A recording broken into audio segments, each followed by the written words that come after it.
എല്ലാവർക്കും നമസ്കാരം. Visa PSC അക്കാദമിയുടെ പുതിയ വീഡിയോയിലേക്ക് സ്വാഗതം. ഇന്നത്തെ വീഡിയോയിൽ നമ്മൾ നോക്കുന്നത് 10th പ്രിലിമിനറി 1-2 ഘട്ടങ്ങളിലായി ചോദിച്ച ജീവശാസ്ത്രത്തിലെ ചോദ്യങ്ങൾ വന്ന ഉറവിടങ്ങളിൽ നിന്നാണ്.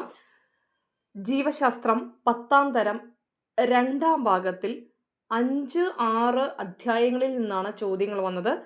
കഴിഞ്ഞ ക്ലാസ്സിൽ നമ്മൾ 6ാമത്തെ അധ്യായം കംപ്ലീറ്റ് ചെയ്തിരുന്നു. ഇന്ന് 5ാമത്തെ അധ്യായമാണ് നോക്കുന്നത്. പരീക്ഷയ്ക്ക് 5ാമത്തെ അധ്യായത്തിൽ നിന്നും ചോദ്യം വന്നിരുന്നു. നമ്മളൊരു ബോണസ് പോയിന്റ് പോലെ ജീവികളിലെ രാസസംവേദനം എന്ന 4ാമത്തെ ചാപ്റ്ററും 5ാമത്തെ ചാപ്റ്ററും ചേർത്താണ് പറയുന്നത്.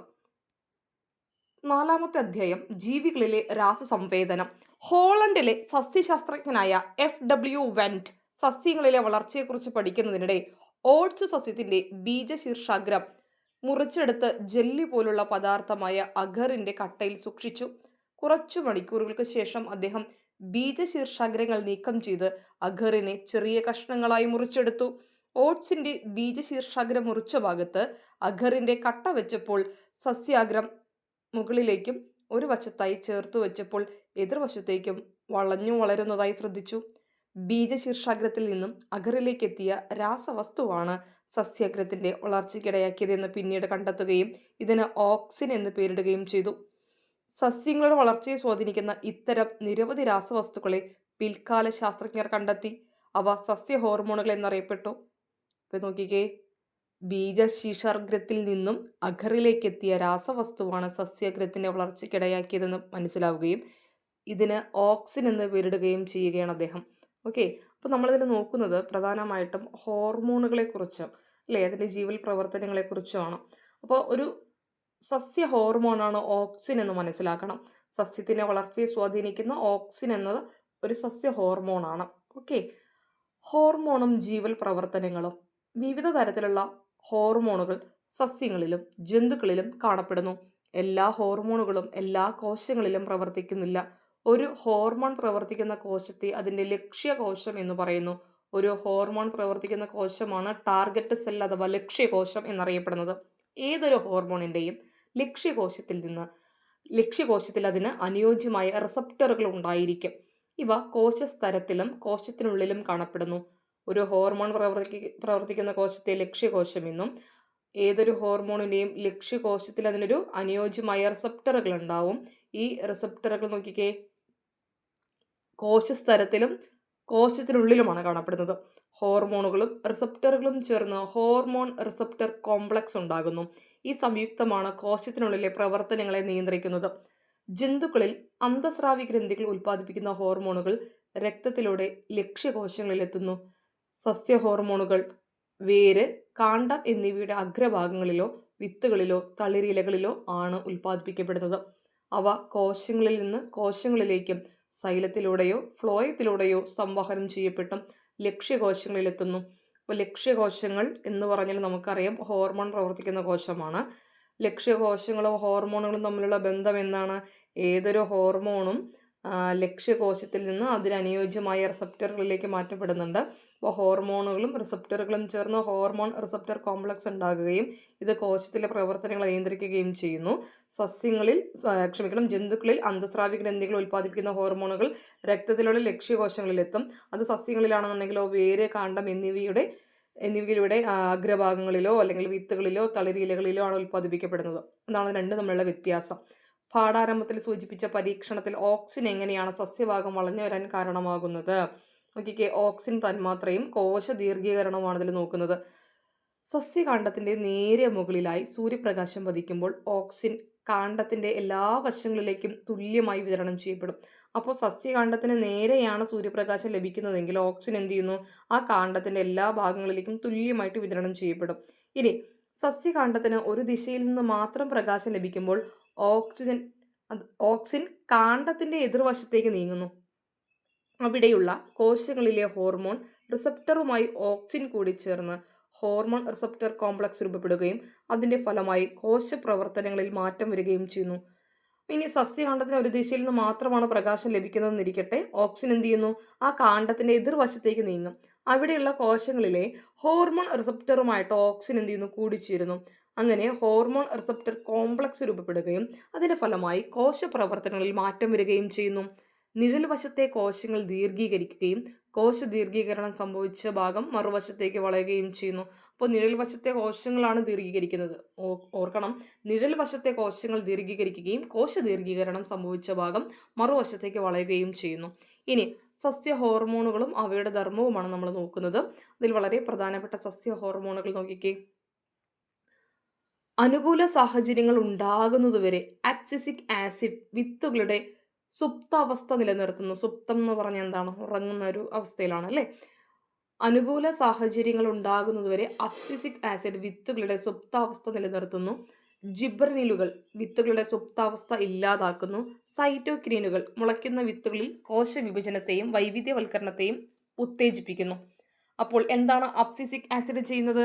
ഒരു ചെടിക്ക് പുറത്തു വരാൻ അനുകൂല സാഹചര്യം ഉണ്ടാകുന്നതുവരെ അതിനെ സുപ്താവസ്ഥയിൽ നിർത്തും. അതായത് ഒരു കോഴിക്കുഞ്ഞിന് മുട്ട വിരിഞ്ഞ് പുറത്ത് വരാൻ അതിനൊരു സാഹചര്യം ഉണ്ടാവുന്നതുവരെ ആ മുട്ടത്തൊണ്ടിങ്ങനെ പൊട്ടാതെ നിർത്തില്ലേ, അങ്ങനെ ഓർത്താൽ മതി. അപ്പോൾ അനുകൂല സാഹചര്യങ്ങൾ ഉണ്ടാകുന്നത് വരെ അതിനെ ആ സുപ്താവസ്ഥയിൽ നിലനിർത്താൻ സഹായിക്കുന്നത് അബ്സിസിക് ആസിഡാണ്. ജിബറലിനുകൾ എന്താ ചെയ്യുന്നത്? ആ വിത്തിൻ്റെ സുപ്താവസ്ഥ ഇല്ലാതാക്കുകയാണ്. ഓക്കെ. സൈറ്റോകിനിനുകൾ എന്താ ചെയ്യുക? മുളയ്ക്കുന്ന വിത്തുകളിൽ കോശ വിഭജനത്തെയും വൈവിധ്യവൽക്കരണത്തെയും ഉത്തേജിപ്പിക്കും. ഓക്കെ. ഇപ്പോൾ കോശ വിഭജനം മുളയ്ക്കുന്ന വിത്തുകളിൽ ഉത്തേജിപ്പിക്കുന്ന ആരാണ്? സൈറ്റോകിനിനുകളാണ്. അടുത്തത് ഓക്സിനുകളാണ്. ഓക്സിനുകൾ കാണ്ഡത്തിൻ്റെ നീളം കൂട്ടുകയും പാർശ്വമുകുള വളർച്ചയെ തടയുകയും ട്രോപ്പിക ചലനങ്ങളെ നിയന്ത്രിക്കുകയും ചെയ്യുന്നു. അപ്പോൾ ഓക്സിനുകൾ എന്താണ് ചെയ്യുക? കാണ്ഡത്തിൻ്റെ നീളം കൂട്ടുകയും പാർശ്വമുകുള വളർച്ച തടയുകയും ട്രോപ്പിക ചലനങ്ങളെ നിയന്ത്രിക്കുകയും ചെയ്യുന്നു. ജിബ്രനിലുകളും സൈറ്റോകിനിനുകളും കാണ്ഡങ്ങളിലും വേരുകളിലും കോശ വിഭജനത്തെ ഉത്തേജിപ്പിക്കുന്നു. ജിബ്രനിലുകളും സൈറ്റോകിനുകളും എന്താ ചെയ്യുക? കാണ്ഡങ്ങളിലും വേരുകളിലും കോശ വിഭജനത്തെ ഉത്തേജിപ്പിക്കുന്നു. സൈറ്റോകിനുകൾ പാർശ്വമുകുള വളർച്ചയെ ഉത്തേജിപ്പിക്കുന്നു. ഇലകൾ പഴുക്കുന്നത് വൈകിപ്പിച്ച് പച്ചപ്പ് നിലനിർത്തുന്നു. ഓക്കെ. അപ്പോൾ ജിബ്രനിലുകൾ വിത്ത് സുപ്താവസ്ഥ ഇല്ലാതാക്കുന്നതിനെ തുടർന്ന് പിന്നീട് ആ ചെടി വളരുമ്പോൾ എന്ത് സഹായിക്കുന്നുണ്ട്? കാണ്ഡങ്ങളിലും വേരുകളിലും കോശ വിഭജനത്തെ ഉത്തേജിപ്പിക്കും. സൈറ്റോകിനിനോ? അവിടെ കോശ വിഭജനത്തെ ഉത്തേജിപ്പിക്കുന്ന സൈറ്റോകിനിൻ ഇവിടെ എന്താ? പാർശ്വമുകുള വളർച്ചയെ ഉത്തേജിപ്പിക്കുകയും ഇലകൾ പഴുക്കുന്നത് വൈകിപ്പിച്ച് പച്ചപ്പ് നിലനിർത്തുകയും ചെയ്യുന്നു. ഓക്സിനുകൾ എന്താ ചെയ്യുക? പൂക്കളുടെ ഉൽപാദനത്തെയും ഫലരൂപീകരണത്തെയും സ്വാധീനിക്കുന്നു. അപ്പോൾ പൂക്കളും അതുപോലെ തന്നെ പഴങ്ങളൊക്കെ ഉണ്ടാകാൻ സഹായിക്കുന്നത് ഓക്സിനുകളാണ്. ജിബ്രനിലുകൾ എന്താ ചെയ്യുക? ഫലങ്ങളുടെയും വിത്തുകളുടെയും വളർച്ചയെ ഉത്തേജിപ്പിക്കും. ഇപ്പോൾ ഫലങ്ങളുടെയും വിത്തുകളുടെയും വളർച്ച ഉത്തേജിപ്പിക്കുന്ന ആരാണ്? ജിബ്രനിലുകളാണ്. സൈറ്റോകിനുകൾ എന്ത് ചെയ്യുന്നു? വളരുന്ന സസ്യഭാഗങ്ങളിലേക്കുള്ള പോഷക സംവഹനം. ഓക്കെ. സൈറ്റോകിനുകൾ ചെയ്യുന്നത്, അവിടെ ഒരാൾ പൂവുണ്ടാക്കുന്നുണ്ട്, ഇവിടെ ഒരാൾ എന്താണ് ഫലങ്ങളും വിത്തുകളുടെ വളർച്ച ഉത്തേജിപ്പിക്കുമ്പോൾ നമ്മുടെ സൈറ്റോകിനിൻ ചെയ്യുന്നത് വളരുന്ന സസ്യഭാഗങ്ങളിലേക്കുള്ള പോഷക സംവഹനം പ്രോത്സാഹിപ്പിക്കുന്നു. വളരെ പ്രധാനപ്പെട്ട പോയിന്റാണ്. ക്ലോറോഫിൽ, പ്രോട്ടീനുകൾ, ന്യൂക്ലിക് ആസിഡുകൾ എന്നിവയുടെ ശിഥിലീകരണത്തിലൂടെ ഇല, പുഷ്പം, ഫലങ്ങൾ എന്നിവ പാകപ്പെടുന്നതിനും പഴുക്കുന്നതിനും എത്തിലീൻ സഹായിക്കുന്നു. അപ്പോൾ ഫലം പാകപ്പെടുന്നതിനും പഴുക്കുന്നതിനും സഹായിക്കുന്നത് എത്തിലീനാണ്. എങ്ങനെയാണ്? ക്ലോറോഫിൽ, പ്രോട്ടീനുകൾ, ന്യൂക്ലിക് ആസിഡുകൾ എന്നിവയുടെ ശിഥിലീകരണത്തിലൂടെ ഇല, പുഷ്പം, ഫലങ്ങൾ എന്നിവ പാകപ്പെടുന്നതിനും പഴുക്കുന്നതിനും എത്തിലീൻ സഹായിക്കുന്നു. അബ്സിസിക് ആസിഡ്, ആബ എന്നാണ് അല്ലേ. അബ്സിസിക് ആസിഡ് സസ്യഭാഗങ്ങളുടെ വളർച്ച തടസ്സപ്പെടുത്തിക്കൊണ്ട് പ്രതികൂല സാഹചര്യങ്ങളെ നേരിടാൻ സസ്യങ്ങളെ സഹായിക്കുന്നു. പാകമായ ഇലകളും ഫലങ്ങളും പൊഴിക്കുന്നു. അബ്സിസിക് ആസിഡ് എന്ത് ചെയ്യുന്നു? പിന്നീട് സസ്യഭാഗങ്ങളുടെ വളർച്ച തടസ്സപ്പെടുത്തിക്കൊണ്ട് പ്രതികൂല സാഹചര്യങ്ങളെ നേരിടാൻ സസ്യങ്ങളെ സഹായിക്കുന്നു. പാകമായ ഇലകളും ഫലങ്ങളും പൊഴിക്കുന്നു. ഓക്കെ. അപ്പോൾ ഓക്സിൻ, ജിബ്രനിലുകൾ, സൈറ്റോകിനുകൾ, എത്തിലിൻ, അബ്സിസിക് ആസിഡ് ഇവയെല്ലാം ധർമ്മം നമ്മൾ പഠിച്ചു വയ്ക്കണം. ഓക്കെ അല്ലേ. സിന്തറ്റിക് സസ്യ ഹോർമോണുകളും അവയുടെ ഉപയോഗവും. എന്താണ് സിന്തറ്റിക് സസ്യ ഹോർമോൺ അല്ലേ? പ്രകൃതിദത്ത സസ്യ ഹോർമോണെ കുറിച്ച് നമ്മൾ നോക്കി അല്ലേ. ഓക്സിനും ജിബ്രനിലും സൈറ്റോകിനും എത്തിലിനും അബ്സിസിക് ആസിഡൊക്കെ നമ്മൾ നോക്കി. ഇനി എന്താണ് സിന്തറ്റിക് സസ്യ ഹോർമോൺ? നമുക്ക് നോക്കാം. ഏതൊക്കെയാണ് സിന്തറ്റിക് സസ്യ ഹോർമോണുകൾ? സിന്തറ്റിക് ഓക്സിനുകൾ, സിന്തറ്റിക് ജിബ്രനിലുകൾ, സിന്തറ്റിക് എത്തിലിൻ. സിന്തറ്റിക് ഓക്സിൻ എന്ന് പറഞ്ഞാൽ തണ്ടിൽ വേര് മുളപ്പിക്കാൻ ഉപയോഗിക്കുന്നു. കളനാശിനിയായും ഉപയോഗിക്കുന്നു. 2,1,4-D നിങ്ങൾ കണ്ടിട്ടുണ്ടാവും അല്ലേ. കളനാശിനിയായിട്ടും അതുപോലെ തന്നെ തണ്ടിൽ വേര് മുളപ്പിക്കാൻ സിന്തറ്റിക് ഓക്സിനുകൾ ഉപയോഗിക്കുന്നു. അടുത്തത് സിന്തറ്റിക് ജിബ്രനിലുകൾ എന്താ ചെയ്യുക? മുന്തിരിച്ചെടിയിൽ കായ്കളുടെ വലുപ്പം കൂട്ടാനും കരിമ്പിൻ്റെ കാണ്ഡ ദീർഘീകരണത്തിന് ഉപയോഗിക്കുന്നു. അപ്പോൾ കരിമ്പ് അതിൻ്റെ ഫലം, അതായത് റിസൾട്ട് എന്ന് പറയുന്നത് തണ്ടാണല്ലോ. അപ്പോൾ കരിമ്പിൻ്റെ കാണ്ഡം ദീർഘീകരിക്കാനും മുന്തിരിച്ചെടിയിലെ കായ്കളുടെ വലുപ്പം കൂട്ടാനും ഈ സിന്തറ്റിക് ജിബറിനുകളാണ് സഹായിക്കുന്നത്. ഓക്കെ, സിന്തറ്റിക് എഥിലിൻ എന്താണ്? ഫലങ്ങൾ പാകപ്പെടുത്തി ഒരേ സമയം വിളവെടുക്കാൻ കാർഷിക മേഖലയിൽ എഥിലിൻ പ്രയോജനപ്പെടുത്തുന്നു. വാഴപ്പഴം, തക്കാളി എന്നിവ ഒരേ സമയം പഴുപ്പിക്കാൻ എഥിലിൻ ഉപയോഗിക്കുന്നു. ഇപ്പോൾ ഈ വാഴയുടെ ഒക്കെ പ്രത്യേകത, ഇപ്പോൾ ഈ ഒരു മാസം ഒരു കൊല വിട്ടുകയാണെങ്കിൽ അടുത്ത മാസം അടുത്ത കൊല ആവും. ഓക്കെ, അങ്ങനെ ആവുന്ന സമയത്ത് നമുക്ക് എന്താണ് അത് കളക്ട് ചെയ്യാനും മാർക്കറ്റിൽ കൊണ്ടുപോകാനും ഒക്കെ ബുദ്ധിമുട്ടാണ്. ഓരോ ദിവസം കൊണ്ടുപോകാൻ പറ്റും ഇല്ല. അപ്പോൾ എന്ത് ചെയ്യണം? ഇവയെല്ലാം ഏകദേശം ഒരുമിച്ച് പഴുക്കുന്ന രീതിയിലേക്ക് അവയെ മാറ്റണം. അതിന് വേണ്ടിയിട്ട് എന്ത് ചെയ്യുന്നു? ഈ ഫലങ്ങൾ ഒരേ സമയം പാകപ്പെടുത്താൻ അല്ലെങ്കിൽ പഴുപ്പിക്കാൻ വേണ്ടി നമ്മളെ സഹായിക്കുന്ന ഒന്നാണ് സിന്തറ്റിക് എഥിലിൻ. ഓക്കെയാണോ? അപ്പോൾ പഴങ്ങൾ പഴുപ്പിക്കാൻ സഹായിക്കുന്നത്, ഫലങ്ങൾ പൂർണ്ണമായിട്ട് ഒരേ സമയം പഴുക്കാൻ സഹായിക്കുന്നത് നമ്മുടെ സിന്തറ്റിക് എഥിലിനാണ്. ഓക്കെ അല്ലേ? അപ്പോൾ ഈ പൂക്കളുടെ ഉൽപ്പാദനത്തിനും ഫലരൂപീകരണത്തിനും വിത്തുകളുടെ സുപ്താവസ്ഥയ്ക്കൊക്കെ നമ്മൾ ഹോർമോണുകളുടെ പങ്ക് എന്താണെന്ന് മനസ്സിലാക്കി. അപ്പോൾ ഈ ഹോർമോണുകൾക്ക് ഉപരിയായിട്ട് ചില പ്രോട്ടീനുകളും എന്ത് ചെയ്യുന്നുണ്ട്? ദിനരാത്രങ്ങളുടെ ദൈർഘ്യവും ഇതിൽ മുഖ്യ പങ്ക് വഹിക്കുന്നുണ്ട്. ഓക്കെയാണല്ലോ? അപ്പോൾ എന്താണ് പീരിയോഡിസം എന്നും എന്താണ് ഫൈറ്റോക്രോം എന്നും നമുക്ക് നോക്കാം. എന്താണ് ഫോട്ടോ പീരിയോഡിസം? ജന്തുക്കളിൽ എന്ന പോലെ സസ്യവളർച്ചയുടെയും നിർണായക ഘട്ടമാണ് പ്രത്യുൽപാദനം. അപ്പോൾ നമുക്കൊക്കെ അറിയാം, നമ്മുടെയൊക്കെ ജീവിതം ഇങ്ങനെ നിലനിൽക്കുന്നത് റീപ്രൊഡക്ഷൻ വഴിയാണല്ലേ. അപ്പോൾ ജന്തുക്കളിൽ എന്ന പോലെ തന്നെ സസ്യവളർച്ചയുടെയും നിർണായക ഘട്ടമാണ് പ്രത്യുൽപാദനം അഥവാ റീപ്രൊഡക്ഷൻ എന്ന് പറയുന്നത്. അത് പൂക്കളുണ്ടാകുന്നതോടെ ആരംഭിക്കുന്നു. പൂക്കളുടെ ഉൽപ്പാദനം ദിനരാത്രങ്ങളുടെ ദൈർഘ്യവുമായി ബന്ധപ്പെട്ടിരിക്കുന്നു. അപ്പോൾ പൂക്കളുടെ ഉൽപ്പാദനം ദിനരാത്രങ്ങളുടെ ദൈർഘ്യവുമായാണ് ബന്ധപ്പെട്ടിരിക്കുന്നത്. സസ്യങ്ങളുടെ ഈ പ്രതികരണമാണ് ഫോട്ടോ പീരിയോഡിസം. ഇതിനടിസ്ഥാനമാക്കിയാണ് പൂവിടൽ കാലം, പരാഗണം, വിത്ത് രൂപീകരണം തുടങ്ങിയ ഘട്ടങ്ങൾ സസ്യങ്ങൾ ക്രമീകരിക്കുന്നത്. അപ്പോൾ ദിനരാത്രങ്ങളുടെ ദൈർഘ്യവുമായി ബന്ധപ്പെട്ടാണ് പൂക്കളുടെ ഉൽപ്പാദനം ഇരിക്കുന്നത്. ആ പ്രതികരണത്തെ ഫോട്ടോ പീരിയോഡിസം എന്നാണ് വിളിക്കുന്നത്.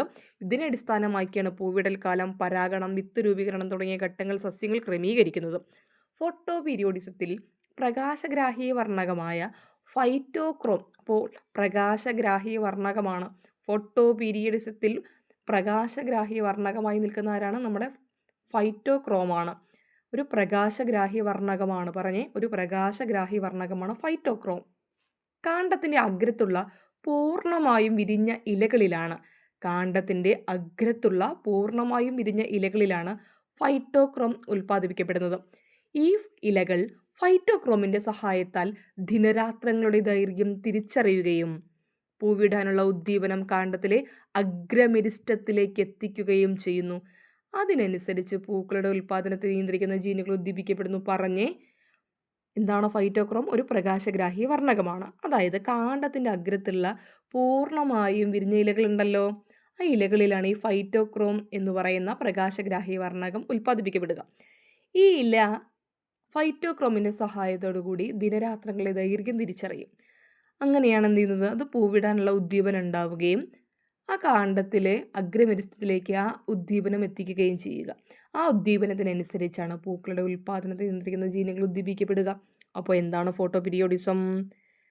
ദിനരാത്രങ്ങളുടെ സസ്യങ്ങളുടെ പ്രതികരണം, ദിനരാത്രങ്ങളുടെ ദൈർഘ്യവുമായി ബന്ധപ്പെട്ടിട്ടുള്ള സസ്യങ്ങളുടെ പ്രതികരണമാണ് ഫോട്ടോ പീരിയോഡിസം. എന്താ ഫൈറ്റോക്രോം? ഒരു പ്രകാശഗ്രാഹി വർണ്ണകമാണ്. എങ്ങനെയാണ് പൂവിടുക? ഈ പ്രകാശഗ്രാഹി വർണ്ണകം ഇലകളിൽ ഉൽപ്പാദിപ്പിക്കുകയും ദിനരാത്രങ്ങളുടെ ദൈർഘ്യം അറിഞ്ഞുകൊണ്ട് പൂവിടാനുള്ള ഉദ്ദീപനം കാണ്ഡത്തിലെ അഗ്രമെരിസ്റ്റത്തിലേക്ക് എത്തിക്കുകയും ചെയ്യുന്നു. അതിനനുസരിച്ച് അവിടുത്തെ ജീനുകൾ നീന്നു ഉദ്ദീപിക്കപ്പെടുന്നു. ഒക്കെയാണല്ലോ. അപ്പോൾ സസ്യങ്ങളുടെ ജീവധർമ്മ പ്രവർത്തനങ്ങളിൽ ഹോർമോണുകളുടെ പങ്ക് എന്താണ് നമ്മൾ പഠിച്ചു. ഇനി നാഡീവ്യവസ്ഥ വളരെ വേഗത്തിൽ ശാരീരിക പ്രവർത്തനങ്ങളെ നിയന്ത്രിക്കുന്നു നമ്മൾ മനസ്സിലാക്കി. നാഡീവ്യവസ്ഥയോടൊപ്പം ഹോർമോണുകളും വിവിധ പ്രവർത്തനങ്ങളെ നിയന്ത്രിക്കുന്നു. അപ്പോൾ നമുക്ക് നോക്കാം. കൺട്രോൾ ഓഫ് മെറ്റബോളിസം അഥവാ മെറ്റാബോളിസ നിയന്ത്രണം. മെറ്റാബോളിസം ശരീരവളർച്ച, വികാസം എന്നിവയെ നിയന്ത്രിക്കുന്നതിൽ പ്രധാന പങ്ക് വഹിക്കുന്ന ഗ്രന്ഥിയാണ് തൈറോയിഡ് ഗ്രന്ഥി. എന്താ മൂപ്പരുടെ പണി? മെറ്റബോളിസം, ശരീരവളർച്ച, വികാസം എന്നിവയെ നിയന്ത്രിക്കുന്നതിൽ പ്രധാന പങ്ക് വഹിക്കുന്ന ആളാണ് തൈറോയിഡ് ഗ്രന്ഥി. തൈറോയിഡ് ഗ്രന്ഥിയിൽ 2 തരം കോശങ്ങളാണുള്ളത്. എത്ര തരം കോശങ്ങളാണ്? 2. ഫോളിക്കുലർ കോശങ്ങളും പാരാഫോളിക്കുലർ കോശങ്ങളും. തൈറോയിഡ് ഗ്രന്ഥിയിലെ 2 തരം കോശങ്ങളാണ് ഫോളിക്കുലർ കോശങ്ങളും പാരാഫോളിക്കുലർ കോശങ്ങളും. ഈ ഫോളിക്കുലർ കോശങ്ങൾ തൈറോക്സിൻ എന്ന ഹോർമോണും പാരാഫോളിക്കുലർ കോശങ്ങൾ കാൽസിട്ടോണിൻ എന്ന ഹോർമോൺ ഉൽപ്പാദിപ്പിക്കുന്നു. അപ്പോൾ നമ്മൾ പറഞ്ഞത് മെറ്റബോളിസം, വളർച്ച, വികാസം ഇവയെ നിയന്ത്രിക്കുന്ന ഗ്രന്ഥി തൈറോയിഡ് ഗ്രന്ഥിയാണ്. അതിൽ 2 തരം കോശങ്ങളുണ്ട്, ഫോളിക്കുലർ കോശങ്ങളും പാരാഫോളിക്കുലർ കോശങ്ങളും. ഫോളിക്കുലർ കോശങ്ങൾ ആരെ ഉൽപ്പാദിപ്പിക്കുന്നു? തൈറോക്സിൻ എന്ന ഹോർമോണിനെ. പാരയാണെങ്കിലോ കാൽസിട്ടോണിൻ എന്ന ഹോർമോണിനെയും. ഓക്കെ ആണല്ലോ. അപ്പോൾ ഫോളിക്കുലർ കോശം തൈറോക്സിൻ എന്ന ഹോർമോണും പാരാഫോളിക്കുലർ കാൽസിട്ടോണിൻ. ഓക്കെ, നമ്മൾ പാരസെറ്റമോളിനെ കാൽപോൾ എന്ന് പറയുന്ന ഓർത്താൽ മതി. അപ്പോൾ പാരാഫോളിക്കുലർ കാൽസിട്ടോണിൻ, ഫോളിക്കുലർ ആണെങ്കിൽ തൈറോക്സിൻ. ഓക്കെ അല്ലേ? ഇപ്പോൾ ഫോണിൽ തൈലം വാങ്ങിയിട്ട് വരാൻ പറഞ്ഞു എന്ന് ഓർത്താൽ മതി. ഫോണിൽ ഓക്കെ, തൈറോക്സിൻ. പാരസെറ്റമോളിൽ നമ്മൾ കാൽപോൾ എന്ന് പറയുന്ന ഓർത്താൽ മതി, പാരാഫോളിക്കുലർ കാൽസിട്ടോണിൻ. ഓക്കെ അല്ലേ? അപ്പോൾ നമുക്ക് ഒരു തൈറോയിഡ് ഗ്രന്ഥിയുടെ സ്ഥാനവും ഘടനയൊക്കെ നമുക്ക് നോക്കിയാലോ. സ്വനപേടകത്തിന് തൊട്ട് താഴെ, ശ്വാസനാളത്തിന് തൊട്ട് മേലെ അല്ലേ? അതിൽ ഫോളിക്കുലർ കോശങ്ങളുണ്ട്, പാരാഫോളിക്കുലർ കോശങ്ങളുണ്ട്. നമുക്ക് നോക്കാം. ഹോർമോൺ, ധർമ്മം. തൈറോക്സിൻ, കാൽസിട്ടോണിൻ 2 ഹോർമോൺ അല്ലേ? തൈറോക്സിൻ എന്താ ചെയ്യുക? മെറ്റബോളിസത്തിനെയും ശരീരോഷ്മാവിനെയും നിയന്ത്രിക്കുന്നത്. അപ്പോൾ നമ്മുടെ ശരീരോഷ്മാവിനെയും മെറ്റബോളിസത്തെയും നിയന്ത്രിക്കുന്ന ആളാരാണ്? തൈറോക്സിനാണ്. നവജാത ശിശുക്കളുടെയും കുട്ടികളുടെയും മസ്തിഷ്കം വികസിപ്പിക്കുന്നു. ഹൃദയം, ത്വക്ക്, പ്രത്യുൽപാദന വ്യവസ്ഥ തുടങ്ങിയവയുടെ ആരോഗ്യം നിലനിർത്തുന്നു. അപ്പോൾ തൈറോക്സിൻ എന്താ ചെയ്യുക? ഹൃദയം, ത്വക്ക്, പ്രത്യുൽപാദന വ്യവസ്ഥ തുടങ്ങിയവയുടെ ആരോഗ്യം നിലനിർത്തുന്നു. നവജാത ശിശുക്കളുടെയും കുട്ടികളുടെയും മസ്തിഷ്കം വികസിപ്പിക്കുന്നു. മെറ്റബോളിസത്തിനെയും ശരീരോഷ്മാവിനെയും നിയന്ത്രിക്കുന്നു. കാൽസിട്ടോണിൻ ആണെങ്കിലോ രക്തത്തിലെ കാൽസ്യത്തിൻ്റെ അളവ് കുറയ്ക്കുന്ന ആളും. അപ്പോൾ ആ വാക്ക് തന്നെ ഉണ്ട്. രക്തത്തിലെ കാൽസ്യത്തിൻ്റെ അളവ് കുറയ്ക്കുന്ന ആളാണ് കാൽസിട്ടോണിൻ. ഓക്കെ അല്ലേ? ഇതാണ് തൈറോയ്ഡ് ഹോർമോണിൻ്റെ ധർമ്മം. തൈറോക്സിൻ്റെ ധർമ്മം പഠിക്കണം, കാൽസിട്ടോണിൻ്റെ ധർമ്മം പഠിക്കണം. കാൽസിട്ടോണിൻ എളുപ്പമാണ് പഠിക്കാൻ. രക്തത്തിലെ കാൽസ്യത്തിൻ്റെ അളവ് കുറയ്ക്കുകയാണ്. കാൽസിട്ടോണിൻ കുറയ്ക്കുകയാണ്. തൈറോക്സിൻ ആണെങ്കിലോ ഹൃദയം, ത്വക്ക്, പ്രത്യുൽപാദന വ്യവസ്ഥയെ സപ്പോർട്ട് ചെയ്യുന്നുണ്ട്. നവജാത ശിശുക്കളുടെയും കുട്ടികളുടെയും മസ്തിഷ്കം വികസിപ്പിക്കുന്നുണ്ട്. മെറ്റബോളിസം, ശരീരോഷ്മാവും നിയന്ത്രിക്കുന്നുണ്ട്. ഓക്കെ അല്ലേ? അപ്പോൾ തൈറോക്സിൻ്റെ വിവിധ രൂപമാണ് T3, T4. നമ്മൾ തൈറോയിഡൊക്കെ ടെസ്റ്റ് ചെയ്യുമ്പോൾ T3, T4 അങ്ങനെയാണ് പറയുക അല്ലേ? അപ്പോൾ നോക്കിയാൽ മതി. ഈ തൈറോക്സിൻ അല്ലെങ്കിൽ ഈ തൈറോക്സിൻ്റെ ഉൽപ്പാദനത്തിലെ ഏറ്റക്കുറച്ചിൽ, ഗ്രന്ഥിയുടെ പ്രവർത്തനത്തിലെ തകരാർ എന്നിവ രോഗാവസ്ഥയിലേക്ക് നയിക്കാം. അപ്പോൾ തൈറോക്സിൻ കൂടിയാലും കുഴപ്പമാണ്, കുറഞ്ഞാലും കുഴപ്പമാണ്. ഓക്കെ, അപ്പോൾ തൈറോക്സിൻ്റെ ഉൽപ്പാദനം കൂടുകയാണ്. നമ്മൾ പറയില്ല ഹൈപ്പർ എന്ന് പറഞ്ഞാൽ കൂടുതൽ, മുകളിൽ. ഹൈപ്പോ എന്ന് പറഞ്ഞാൽ താഴെ. അങ്ങനെയാണ് തലാമസിന് താഴെ, ഹൈപ്പോ തലാമസ് താഴെ, കുറവ് എന്നുള്ള അർത്ഥത്തിൽ. ഓക്കെ, ഹൈപ്പർ കൂടുതലാണ്, ഹൈപ്പർ ടെൻഷൻ എന്നാണ് പറയുക. അപ്പോൾ കൂടുതലാണ്. ഹൈപ്പോ താഴെയാണ്, കുറവാണ്. ഹൈപ്പോ തലാമസിന് താഴെ ഹൈപ്പോ നമ്മൾ പഠിച്ചിട്ടില്ലേ? അപ്പോൾ ഹൈപ്പോ പറഞ്ഞാൽ താഴ്ന്നത്, കുറഞ്ഞത്. ഓക്കെ അല്ലേ? തൈറോക്സിൻ്റെ ഉൽപ്പാദനം കൂടിയാൽ ഹൈപ്പർ തൈറോയിഡിസം, തൈറോക്സിൻ്റെ ഉൽപ്പാദനം കുറഞ്ഞാൽ ഹൈപ്പോ തൈറോയിഡിസം. ഹൈപ്പർ തൈറോയിഡിസം എന്ന് പറഞ്ഞാൽ മെറ്റബോളിസത്തിൻ്റെ നിരക്ക് കൂടും. കാരണം നമ്മുടെ ശരീരത്തിൽ തൈറോക്സിനാണല്ലോ കൂടുതൽ. ഭാരക്കുറവ് അനുഭവപ്പെടും, ഹൃദയമിടിപ്പ് കൂടും, അമിതമായി വിയർക്കും, ഉത്കണ്ഠ ഉണ്ടാകും. Okay, hyper thyroidism. അപ്പോൾ നമ്മുടെ തൈറോക്സിൻ്റെ ഉൽപ്പാദനം കൂടുകയല്ലേ? അപ്പോൾ മെറ്റബോളിസത്തിൻ്റെ നിരക്ക് കൂടും, ഹൃദയമിടിപ്പ് കൂടും, അമിതമായി നമ്മൾ വിയർക്കും, നമുക്ക് ഉത്കണ്ഠ കൂടും അല്ലേ? ഭാരക്കുറവ്. അവിടെ കുറയുന്ന ഒറ്റ സാധനം ഭാരം, ബാക്കിയെല്ലാം കൂടുക. ഹൈപ്പോ തൈറോയിഡിസം എന്ന് പറഞ്ഞാൽ തൈറോക്സിൻ്റെ ഉൽപ്പാദനം എന്ത് ചെയ്യണം? കുറയുകയാണ്. അപ്പോൾ തൈറോക്സിൻ്റെ ഉൽപ്പാദനം കുറയുമ്പോൾ നമുക്ക് എന്ത് ചെയ്യും? നമുക്ക് എപ്പോഴും ക്ഷീണമായിരിക്കും. നമുക്ക് ചെറിയ തണുപ്പ് പോലും സഹിക്കാൻ പറ്റില്ല. അപ്പോൾ ക്ഷീണം, തണുപ്പ് സഹിക്കാൻ പറ്റാത്ത അവസ്ഥ, ഹൃദയമിടിപ്പ് കുറയുന്നു, ശരീരഭാരം കൂടുക ചെയ്യുക. ഓക്കെ, മെറ്റബോളിസം കുറയുന്നു. അപ്പോൾ ഹൈപ്പർ തൈറോയിഡിസം എന്ന് പറഞ്ഞാൽ മെറ്റബോളിസത്തിൻ്റെ നിരക്ക് കൂടും. ഓക്കെ, ഹൃദയമിടിപ്പ് കൂടും. അപ്പോൾ സ്വാഭാവികമായിട്ട് നമ്മൾ നല്ല വിയർക്കും, ഹൃദയം ടപ്പ് ടപ്പ് എന്ന് അടിച്ചുകൊണ്ട് നമ്മൾ എന്ത് ചെയ്യും? വിയർപ്പ് കൂടും. അപ്പോൾ അമിതമായി വിയർപ്പ്, ഉത്കണ്ഠ, അവിടെ കുറേ ഭാരമാണ്. ഇനി ഹൈപ്പോ തൈറോയിഡിസം ആണെങ്കിൽ തൈറോക്സിൻ്റെ ഉൽപ്പാദനം കുറയണം, ആ വാക്കിലുണ്ട്. അപ്പോൾ എന്താ ചെയ്യുക? അവിടെ നേരെ ഓപ്പോസിറ്റ്, അവിടെ ഭാരം എന്ത് ചെയ്യുന്നു? ഭാരം കൂടുന്നു. ഓക്കെ അല്ലേ? ഭാരം കൂടുമ്പോൾ ഹൃദയമിടിപ്പ് കുറയും, നമുക്കത് എപ്പോഴും ക്ഷീണം തോന്നും, തണുപ്പൊന്നും നമുക്ക് സഹിക്കാൻ പറ്റില്ല, മെറ്റബോളിസം എന്ത് ചെയ്യുന്നു? കുറയും. ഓക്കെ അല്ലേ? അപ്പോൾ മെറ്റബോളിസം കുറയും, ഹൃദയമിടിപ്പ് കുറയും, ക്ഷീണം ഉണ്ടാവും, തണുപ്പ് നമുക്ക് സഹിക്കാൻ പറ്റില്ല. ഓക്കെ, അപ്പോൾ AC ഇങ്ങനെ കുറയ്ക്കുമ്പോഴല്ലേ തണുപ്പ്. അപ്പോൾ AC എന്ത് ചെയ്യണം? കുറയണം അല്ലേ? AC കുറയണം. അപ്പോൾ തൈറോക്സിൻ കുറയുമ്പോൾ നമുക്ക് തണുപ്പ് കൂടുകയാണ് കേട്ടോ, തണുപ്പ് അനുഭവപ്പെടുകയാണ് കേട്ടോ. അപ്പോൾ ഗോയിറ്റർ, എന്താണ് ഗോയിറ്റർ? തൈറോയിഡ് ഗ്രന്ഥിക്കുണ്ടാകുന്ന നിരവധി തകരാറുകൾ, അയഡിൻ്റെ അപര്യാപ്തത. അപ്പോൾ ഗോയിറ്റർ ഒരു രോഗമാണ്. അതുണ്ടാവാനുള്ള കാരണം അയഡിൻ്റെ അപര്യാപ്തത, അയഡിൻ്റെ കുറവ് ഒന്നാമത്തെ കാരണം. പിന്നെ തൈറോയ്ഡ് ഗ്രന്ഥിക്കുണ്ടാകുന്ന നിരവധി തകരാറുകൾ. അപ്പോൾ തൈറോയ്ഡ് ഗ്രന്ഥിക്കുണ്ടാകുന്ന നിരവധി തകരാറുകളും അയഡിൻ്റെ കുറവുമാണ് ഗോയിറ്റർ എന്ന രോഗാവസ്ഥ ഉണ്ടാക്കുന്നത്. കഴുത്തിൽ വീക്കം ഉണ്ടാവും, അതുപോലെ തന്നെ ഭക്ഷണം വിഴുങ്ങാൻ ബുദ്ധിമുട്ട്. കഴുത്തിലുണ്ടാകുന്ന വീക്കം, ഭക്ഷണം വിഴുങ്ങാൻ ബുദ്ധിമുട്ട് എന്നിവ ഗോയിറ്ററിൻ്റെ ലക്ഷണങ്ങളാണ്. അപ്പോൾ നിങ്ങൾ എന്ത് ചെയ്യണം?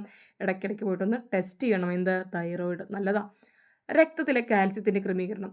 രക്തത്തിലെ കാൽസ്യത്തിൻ്റെ സാധാരണ തോത് 9 മുതൽ 11 mg. ഓക്കെ, അത് ഓർക്കണം. 9 to 11 രക്തത്തിലെ കാൽസ്യം. 9 to 11. അപ്പോൾ 9 to 11. ഇതാരാ നിയന്ത്രിക്കുക എന്നറിയോ? തൈറോയിഡ് ഗ്രന്ഥി ഉൽപ്പാദിപ്പിക്കുന്ന കാൽസിറ്റോണിനും തൈറോയിഡ് ഗ്രന്ഥിയുടെ പിൻഭാഗത്ത് സ്ഥിതി ചെയ്യുന്ന പാരാതൈറോയിഡ് ഗ്രന്ഥിയാണ്. ഓക്കെ, അപ്പോൾ നമുക്ക് പിന്നിൽ നിൽക്കുന്ന ആൾക്കാർ എപ്പോഴും പാരയാണെന്ന് ഓർത്താൽ മതി. അപ്പോൾ തൈറോയിഡ് ഗ്രന്ഥിയുടെ പിൻഭാഗത്താണ് പാരാതൈറോയിഡ്. അവരാണ് എന്തുൽപ്പാദിപ്പിക്കുക? പാരാതെർമോൺ. അപ്പോൾ പിന്നിൽ നിൽക്കുന്നവർ എപ്പോഴും പാരയല്ലേ. അപ്പോൾ തൈറോയിഡ് ഗ്രന്ഥിയുടെ പിന്നിൽ നിൽക്കുന്ന പാരാതൈറോയിഡ് ഗ്രന്ഥി ഉൽപ്പാദിപ്പിക്കുന്ന ഹോർമോണാണ് പാരാതെർമോൺ. ഈ പാരാതെർമോണും കാൽസിറ്റോണിനും ചേർന്നാണ് കാൽസ്യത്തിൻ്റെ അളവ് നിയന്ത്രിക്കുന്നത്. ഒക്കെയാണല്ലോ. അപ്പോൾ പാരാതൈറോയിഡ് ഗ്രന്ഥി രക്തത്തിൽ കാൽസ്യത്തിൻ്റെ അളവ് കുറയുമ്പോൾ എന്ത് ചെയ്യുന്നു? പാരാതെർമോൺ അല്ലേ, പാരാതൈറോയിഡ് ഗ്രന്ഥി ചെയ്യുന്നുണ്ട്, പാരാതെർമോൺ ഉൽപ്പാദിപ്പിക്കും. അവരെന്ത് ചെയ്യും? നേരെ കിഡ്നിയിൽ പോയിട്ട് കാൽസ്യം, ഫോസ്ഫേറ്റ് എന്നിവയുടെ രക്തത്തിലേക്കുള്ള പുനരാകിരണം ത്വരിതപ്പെടുത്തും. അപ്പോൾ സ്വാഭാവികമായിട്ടും രക്തത്തിലേക്കുള്ള കാൽസ്യത്തിൻ്റെ ആകിരണം എന്ത് ചെയ്യുന്നു? ത്വരിതപ്പെടും അല്ലേ. അപ്പോൾ നമ്മുടെ ശരീരത്തിൽ കാൽസ്യം കുറഞ്ഞു എന്ന് വയ്ക്കുക. ആരാ വരിക? പാരാതെർമോൺ വരും. ആ പാരാതെർമോൺ എന്ത് ചെയ്യും? കാൽസ്യം, ഫോസ്ഫേറ്റ് എന്നിവയുടെ രക്തത്തിലേക്കുള്ള പുനരാകിരണം എന്ത് ചെയ്യും? ത്വരിതപ്പെടുത്തും. അപ്പോൾ രക്തത്തിലേക്കുള്ള കാൽസ്യത്തിൻ്റെ ആകിരണം എന്ത് ചെയ്യും? ത്വരിതപ്പെടും. അസ്ഥിയിൽ നിന്ന് കാൽസ്യം, ഫോസ്ഫേറ്റ് എന്നിവ രക്തത്തിൽ കലരുന്ന പ്രവർത്തനം ഉത്തേജിപ്പിക്കും. ഇനി നമ്മുടെ ശരീരത്തിൽ കാൽസ്യത്തിൻ്റെ അളവ് കൂടുകയാണ്, നമുക്കത് കുറയ്ക്കണം. അപ്പം എന്ത് ചെയ്യും? കാൽസിറ്റോണിൻ വരും. അവരെന്ത് ചെയ്യും? വൃക്കയിൽ കാൽസ്യത്തിൻ്റെയും ഫോസ്ഫേറ്റിൻ്റെയും രക്തത്തിലേക്കുള്ള പുനരാകിരണം എന്ത് ചെയ്യും? തടസ്സപ്പെടുത്തുന്നു. അപ്പോൾ രക്തത്തിലേക്ക് എന്ത് ചെയ്യുന്നു? ആകിരണം കുറയ്ക്കും. അസ്ഥിയിൽ നിന്ന് കാൽസ്യം, ഫോസ്ഫേറ്റ് എന്നിവ രക്തത്തിൽ കലരുന്ന പ്രവർത്തനം എന്ത് ചെയ്യുന്നു? തടയും. അപ്പോൾ കുറയുമ്പോൾ കൂട്ടാൻ പാരാതെർമോണാണ്. അവർ ഈ കാൽസ്യത്തിൻ്റെയും ഫോസ്ഫേറ്റിൻ്റെയും രക്തത്തിലേക്കുള്ള പുനരാകിരണം കിഡ്നിയിൽ വെച്ചിട്ട് എന്ത് ചെയ്യുന്നു? ത്വരിതപ്പെടുത്തുകയും അങ്ങനെ ത്വരിതപ്പെടുമ്പോൾ രക്തത്തിലേക്ക് കൂടുതൽ കാൽസ്യം ആഗിരണം ചെയ്യപ്പെടുകയും അസ്ഥിയിൽ നിന്ന് കാൽസ്യം, ഫോസ്ഫേറ്റൊക്കെ പെട്ടെന്ന് തന്നെ എന്ത് ചെയ്യുന്നു? രക്തത്തിൽ കലരുന്ന പ്രവർത്തനം ഉത്തേജിപ്പിക്കപ്പെടുകയും ചെയ്യും. ഇനി കാൽസ്യത്തിൻ്റെ അളവ് കുറയുമ്പോൾ കാൽസിറ്റോണിൻ വരും. മൂപ്പരെന്ത് ചെയ്യും? ആ പുനരാകിരണം എന്ത് ചെയ്യുന്നു? കൂടുമ്പോൾ കാൽസിറ്റോണിൻ വരും. രക്തത്തിൽ കാൽസ്യത്തിൻ്റെ അളവ് കൂടുമ്പോൾ കാൽസിറ്റോണിൻ വരും. ഇവിടെ കിഡ്നിയിൽ പോയിട്ട് കാൽസ്യത്തിൻ്റെയും ഫോസ്ഫേറ്റിൻ്റെയും രക്തത്തിലേക്ക് പുനരാകിരണം തടസ്സപ്പെടുത്തും. അങ്ങനെ രക്തത്തിലേക്കുള്ള കാൽസ്യത്തിൻ്റെ ആഗിരണം കുറയ്ക്കും. അസ്ഥിയിൽ നിന്ന് കാൽസ്യം, ഫോസ്ഫേറ്റ് എന്നിവ രക്തത്തിൽ കലരുന്ന പ്രവർത്തനം തടയും. ഓക്കെ, അപ്പോൾ കാൽസ്യത്തിൻ്റെ സാധാരണ തോത് 9 to 11. കാൽസിറ്റോണിൻ എന്താ ചെയ്യുക? ഇതിൻ്റെ അളവ് കൂടുമ്പോൾ എന്ത് ചെയ്യും? കുറയ്ക്കും. പാരാതെർമോൺ എന്താ ചെയ്യുക? കുറയുമ്പോൾ എന്ത് ചെയ്യും? കൂട്ടും. രക്തത്തിലെ ഗ്ലൂക്കോസ് ഒന്ന് നോക്കിക്കേ. ഇപ്പോൾ കാൽസ്യം നോക്കി, ഇനി ഗ്ലൂക്കോസ് നോക്കണ്ടേ? നമ്മൾ FBS ടെസ്റ്റ് എന്ന് പറയുക, ഫാസ്റ്റിംഗ് ബ്ലഡ് ഗ്ലൂക്കോസ്. പറഞ്ഞേ, ഫാസ്റ്റിംഗ് ബ്ലഡ് ഗ്ലൂക്കോസ്. ആരോഗ്യമുള്ള വ്യക്തികളിൽ ഫാസ്റ്റിംഗ് ബ്ലഡ് ഗ്ലൂക്കോസ് അഥവാ FBS അളവ് 70 മുതൽ 100. ഓക്കെ, കണക്ക് പറഞ്ഞ് 70 മുതൽ 100. ഭക്ഷണം കഴിച്ച് 2 മണിക്കൂർ കഴിഞ്ഞ് ഗ്ലൂക്കോസ് നില. ഓക്കെ, ഭക്ഷണം കഴിച്ച് 2 മണിക്കൂർ കഴിഞ്ഞ് ഗ്ലൂക്കോസ് നില, അതിനെ PPBS എന്നാണ് പറയുക. 140 താഴെ ആയിരിക്കണം. അപ്പോൾ ആരോഗ്യമുള്ള വ്യക്തിയിൽ FBS 70 to 110. ഭക്ഷണം കഴിഞ്ഞാൽ 140 താഴെ ആയിരിക്കണം. 3 മാസത്തെ രക്തത്തിലെ ഗ്ലൂക്കോസിൻ്റെ ശരാശരി അളവ് HbA1c അല്ലേ, പരിശോധന വഴി അളക്കുമ്പോൾ 5.7% താഴെയാണെങ്കിൽ ഗ്ലൂക്കോസിൻ്റെ സാധാരണ നിലയായി കണക്കാക്കാം. ഓക്കെ, ഇപ്പോൾ 3 മാസത്തെ ഇടവേളയിൽ നമ്മൾ ടെസ്റ്റ് ചെയ്യണം. അതിൽ ആ പരിശോധന വഴി നമ്മൾ നോക്കുന്ന സമയത്ത് 5.7% താഴെയാണെങ്കിൽ അത് സാധാരണയാണ് നമ്മൾ കണക്കാക്കിയാൽ മതി. ദഹനത്തിന് ശേഷം ഗ്ലൂക്കോസ് രക്തത്തിലേക്കാണല്ലോ ആഗിരണം ചെയ്യപ്പെടുന്നത്. അങ്ങനെയെങ്കിൽ രക്തത്തിൽ ഗ്ലൂക്കോസിൻ്റെ അളവ് കൂടേണ്ടതല്ലേ? അതെങ്ങനെ സ്ഥിരമായി നിലനിൽക്കും? ഈ കുട്ടിയുടെ സംശയമാണ് ഇനി നമുക്ക് പഠിക്കാനുള്ളത് അല്ലേ. ഓരോ സംശയത്തിനും ഓരോ ഭാഗങ്ങൾ പഠിച്ചു പോകണം. പാൻക്രിയാസ്, അവിടെ നമുക്ക് നോക്കുന്ന ഒരാളാണ് പാൻക്രിയാസ്. രക്തത്തിലെ ഗ്ലൂക്കോസിൻ്റെ അളവ് അപ്പോൾ നമ്മൾ ആ കുട്ടിയുടെ സംശയം ശരിയാണ്. ദഹനത്തിന് ശേഷം ഗ്ലൂക്കോസ് രക്തത്തിലേക്കാണല്ലോ ആഗിരണം ചെയ്യപ്പെടുന്നത്. അപ്പോൾ എങ്ങനെ രക്തത്തിൽ ഗ്ലൂക്കോസിൻ്റെ അളവ് കൂടാതിരിക്കാൻ നോക്കുക? രക്തത്തിലെ ഗ്ലൂക്കോസിൻ്റെ അളവ് ക്രമീകരിക്കുന്നതിൽ പ്രധാന പങ്ക് വഹിക്കുന്ന ഗ്രന്ഥിയാണ് പാൻക്രിയാസ്. അപ്പോൾ രക്തത്തിലെ ഗ്ലൂക്കോസിൻ്റെ അളവ് ക്രമീകരിക്കുന്നതിൽ പ്രധാന പങ്ക് വഹിക്കുന്ന ഗ്രന്ഥി ആരാണ്? പാൻക്രിയാസ് ആണ്. പാൻക്രിയാസിൻ്റെ സ്ഥാനവും ദഹന പ്രക്രിയയിൽ അത് നിർവഹിക്കുന്ന ധർമ്മവും നമ്മൾ മനസ്സിലാക്കിയിട്ടുണ്ട്. ഹോർമോൺ ഉൽപ്പാദനവുമായി ബന്ധപ്പെട്ട് പ്രവർത്തിക്കുന്ന പാൻക്രിയാസിലെ ഒരു കൂട്ടം കോശങ്ങളാണ് ഐലറ്റ്സ് ഓഫ് ലാംഗർഹാൻസ്. അതിൽ 2 തരം കോശങ്ങളുണ്ട്. അപ്പോൾ നിങ്ങൾ ഓർക്കണം, പാൻക്രിയാസ് അതിലെ ഒരു കൂട്ടം കോശങ്ങളാണ് ഐലറ്റ്സ് ഓഫ് ലാംഗർഹാൻസ് എന്നറിയപ്പെടുന്നത്. അതിൽ 2 തരം കോശങ്ങളാണുള്ളത്, ആൽഫ കോശങ്ങളും ബീറ്റ കോശങ്ങളും. പാൻക്രിയാസ് അതിനകത്ത് കോശങ്ങൾ അറിയപ്പെടുന്നത് ഐലറ്റ്സ് ഓഫ് ലാംഗർഹാൻസ്. ആ കോശങ്ങൾ 2 തരം ഉണ്ട്, ആൽഫ കോശങ്ങളും ബീറ്റ കോശങ്ങളും. ആൽഫ കോശങ്ങൾ ഗ്ലൂക്കോഗോൺ, AG. ആൽഫ കോശങ്ങൾ ഗ്ലൂക്കോഗോൺ എന്ന ഹോർമോണും ബീറ്റ കോശങ്ങൾ ഇൻസുലിൻ എന്ന ഹോർമോണും BI.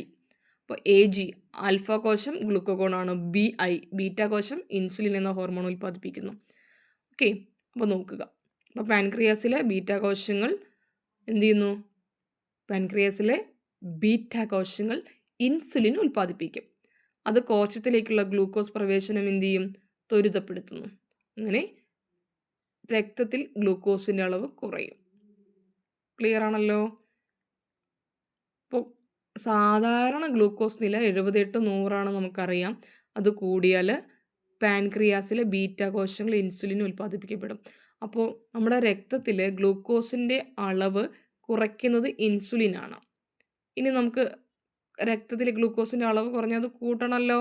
അങ്ങനെ കൂട്ടാൻ വേണ്ടിയിട്ട് പാൻക്രിയാസിലെ ആൽഫ കോശങ്ങൾ ഗ്ലൂക്കോഗോൺ ഉൽപ്പാദിപ്പിക്കും. ആ ഗ്ലൂക്കോഗോൺ നേരെ കരളിലേക്ക് പോകും. നമ്മൾ ഭക്ഷണം കഴിക്കുന്ന സമയത്ത് നമുക്ക് ആവശ്യമായിട്ടുള്ള ഗ്ലൂക്കോസ് മാത്രമേ ശരീരം എടുക്കുള്ളൂ. ബാക്കിയുള്ളത് നമ്മൾ ഫ്രിഡ്ജിൽ എടുത്ത് വയ്ക്കുന്നത് പോലെ നമ്മുടെ കരളിലാണ് എടുത്ത് വയ്ക്കുക. അത് ഡയറക്റ്റ് ഗ്ലൂക്കോസ് ആയിട്ടല്ല, ഗ്ലൈക്കോജനായിട്ടാണ് എടുത്ത് വയ്ക്കുക. ആ ഗ്ലൈക്കോജനെ നമ്മൾ എന്ത് ചെയ്യും? കരളിൽ വെച്ചിട്ട് അത് ഗ്ലൂക്കോസായി മാറ്റും. ആ ഗ്ലൂക്കോസ് എന്ത് ചെയ്യുന്നു? രക്തത്തിലേക്ക് കലരും. അത്രയേ ഉള്ളൂ. അപ്പോൾ ഓർത്താൽ മതി, നമ്മുടെ സാധാരണ ഗ്ലൂക്കോസ് നില 78-100 എന്ന് വയ്ക്കാം. ആ 78-100 എന്ത് ചെയ്യണം? കൂടുകയാണ്. അപ്പോൾ കൂടി നമുക്ക് എന്ത് ചെയ്യണം? കുറയ്ക്കണം. അതിന് നമ്മൾ ആരെ വിളിക്കും? ഇൻസുലിനെ വിളിക്കും. അപ്പോൾ നമ്മുടെ ശരീരത്തിൽ ഗ്ലൂക്കോസിൻ്റെ അളവ് എന്ത് ചെയ്യണം?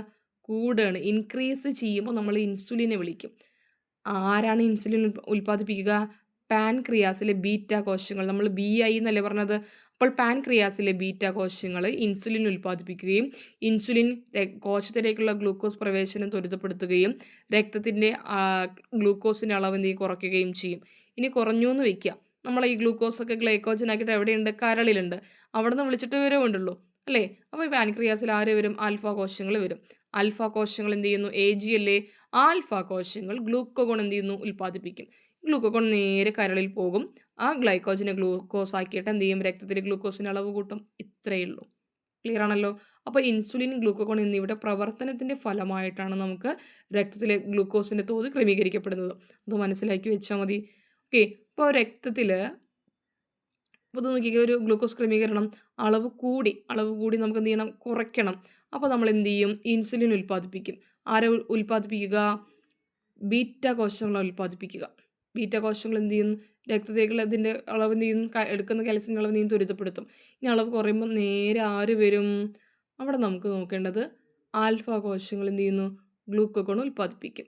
ആൽഫ കോശങ്ങൾ ഉൽപ്പാദിപ്പിക്കുന്ന ഹോർമോൺ ഗ്ലൂക്കോഗോൺ ആണ്. ആരെ ഉൽപ്പാദിപ്പിക്കുക? ആൽഫ കോശം. ആൽഫ കോശം എന്ത് ചെയ്യും? കരളിൽ പോയിട്ട് ഗ്ലൈക്കോജനെ ഗ്ലൂക്കോസ് ആക്കിയിട്ട് രക്തത്തിലേക്ക് കലർത്തിവിടും. ഇത്രയേ ഉള്ളൂ. രക്തത്തിൽ ഗ്ലൂക്കോസിൻ്റെ അളവ് ശരാശരിയിൽ നിന്ന് ഉയരുന്ന രോഗാവസ്ഥയാണ് പ്രമേഹം. അപ്പോൾ രക്തത്തിൽ ഗ്ലൂക്കോസിൻ്റെ അളവ് കൂടുന്നതിന് നമ്മൾ പഞ്ചാര അല്ലേ, പ്രമേഹം എന്ന് വിളിക്കും. Diabetic mellitus. അപ്പോൾ ഇങ്ങനെ ഓർത്താൽ മതി, ഈ ഷുഗർ വന്ന ആൾക്കാർ എന്ത് ചെയ്യും? മെലിയും. അപ്പോൾ മെലിറ്റസ്. അപ്പോൾ പ്രമേഹം എന്ന് പറയുന്നതാണ് ഡയബറ്റിക് മെലിറ്റസ് ആണ്. അതെന്തിൻ്റെ കുറവ് മൂലം? ഇൻസുലിൻ്റെ കുറവ് മൂലം ഉണ്ടാകുന്ന രോഗമാണ് പ്രമേഹം അഥവാ ഷുഗർ. അതുകൊണ്ടാണ് പലരും ഇൻസുലിൻ ഇൻജക്റ്റൊക്കെ ചെയ്ത് വയ്ക്കുക അല്ലേ. അപ്പോൾ രക്തത്തിൽ ഗ്ലൂക്കോസിൻ്റെ അളവ് ശരാശരിയിൽ നിന്ന് ഉയരുന്ന രോഗാവസ്ഥയാണ് പ്രമേഹം. അതിൻ്റെ അർത്ഥം എന്താണ്? അവർക്ക് ഇൻസുലിൻ ഉൽപ്പാദനത്തിൽ എന്തോ തകരാറ് വന്നു എന്നാണ്. ഇതിനെ വിളിക്കുന്ന പേര് ഡയബറ്റീസ് മെലിറ്റസ് എന്നാണ്. ഇവർക്ക് നല്ല വിശപ്പുണ്ടാവും, അമിത ദാഹം ഉണ്ടാവും, കൂടെ കൂടെ അവർ മൂത്രം ഒഴിക്കാനുള്ള ഒരു പ്രവണത കാണിക്കും, ശരീരഭാരം കുറയും, ക്ഷീണം ഉണ്ടാവും. ഇതൊക്കെയാണ് ഇതിൻ്റെ പ്രത്യേകത. പ്രത്യേകതയല്ല, പ്രധാന ലക്ഷണം. ഓക്കെ, ക്ഷമിക്കണം. അപ്പോൾ പ്രമേഹം എന്ന് പറയുമ്പോൾ നിങ്ങൾ ഓർക്കണം, മെലിയാണ് അവർ ചെയ്യുക. ഡയബറ്റിക് മെലിറ്റസ് ആണ്, ഇൻസുലിൻ്റെ കുറവ് മൂലം ഉണ്ടാകുന്നതാണ്. ഇൻസുലിൻ മെലിഞ്ഞിട്ടല്ലേ, അത് ഓർത്താൽ മതി. ഓക്കെ, ഇന്ത്യയിൽ 100 മില്യണിലധികം പേർ പ്രമേഹ രോഗികൾ.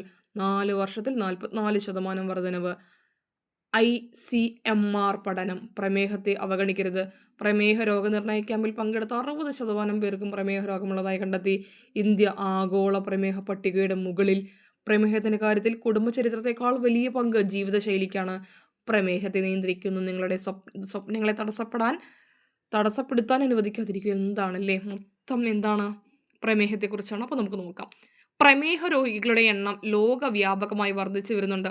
അവഗണിച്ചാൽ ഹൃദ്രോഗം, സ്ട്രോക്ക്, വൃക്കരോഗങ്ങൾ, കാഴ്ച പ്രശ്നങ്ങൾ തുടങ്ങിയവ ഉണ്ടാകും. അത് നിങ്ങൾക്ക് സ്വാഭാവികമായിട്ടും അറിയാം. ഈ ഷുഗർ വന്ന ആൾക്കാർക്ക് കാഴ്ചശക്തി കുറഞ്ഞു വരുന്നതായിട്ട് നമ്മൾ ശ്രദ്ധിച്ചിട്ടുണ്ടാവും അല്ലേ. അപ്പോൾ പ്രമേഹം 2 തരത്തിൽ കാണപ്പെടുന്നു.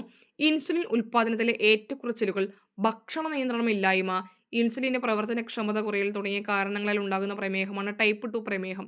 ബീറ്റ കോശങ്ങൾ നശിക്കുന്നത് മൂലം ഇൻസുലിൻ ശേഷി ഇല്ലാതാകുന്ന അവസ്ഥയാണ് ടൈപ്പ് 1.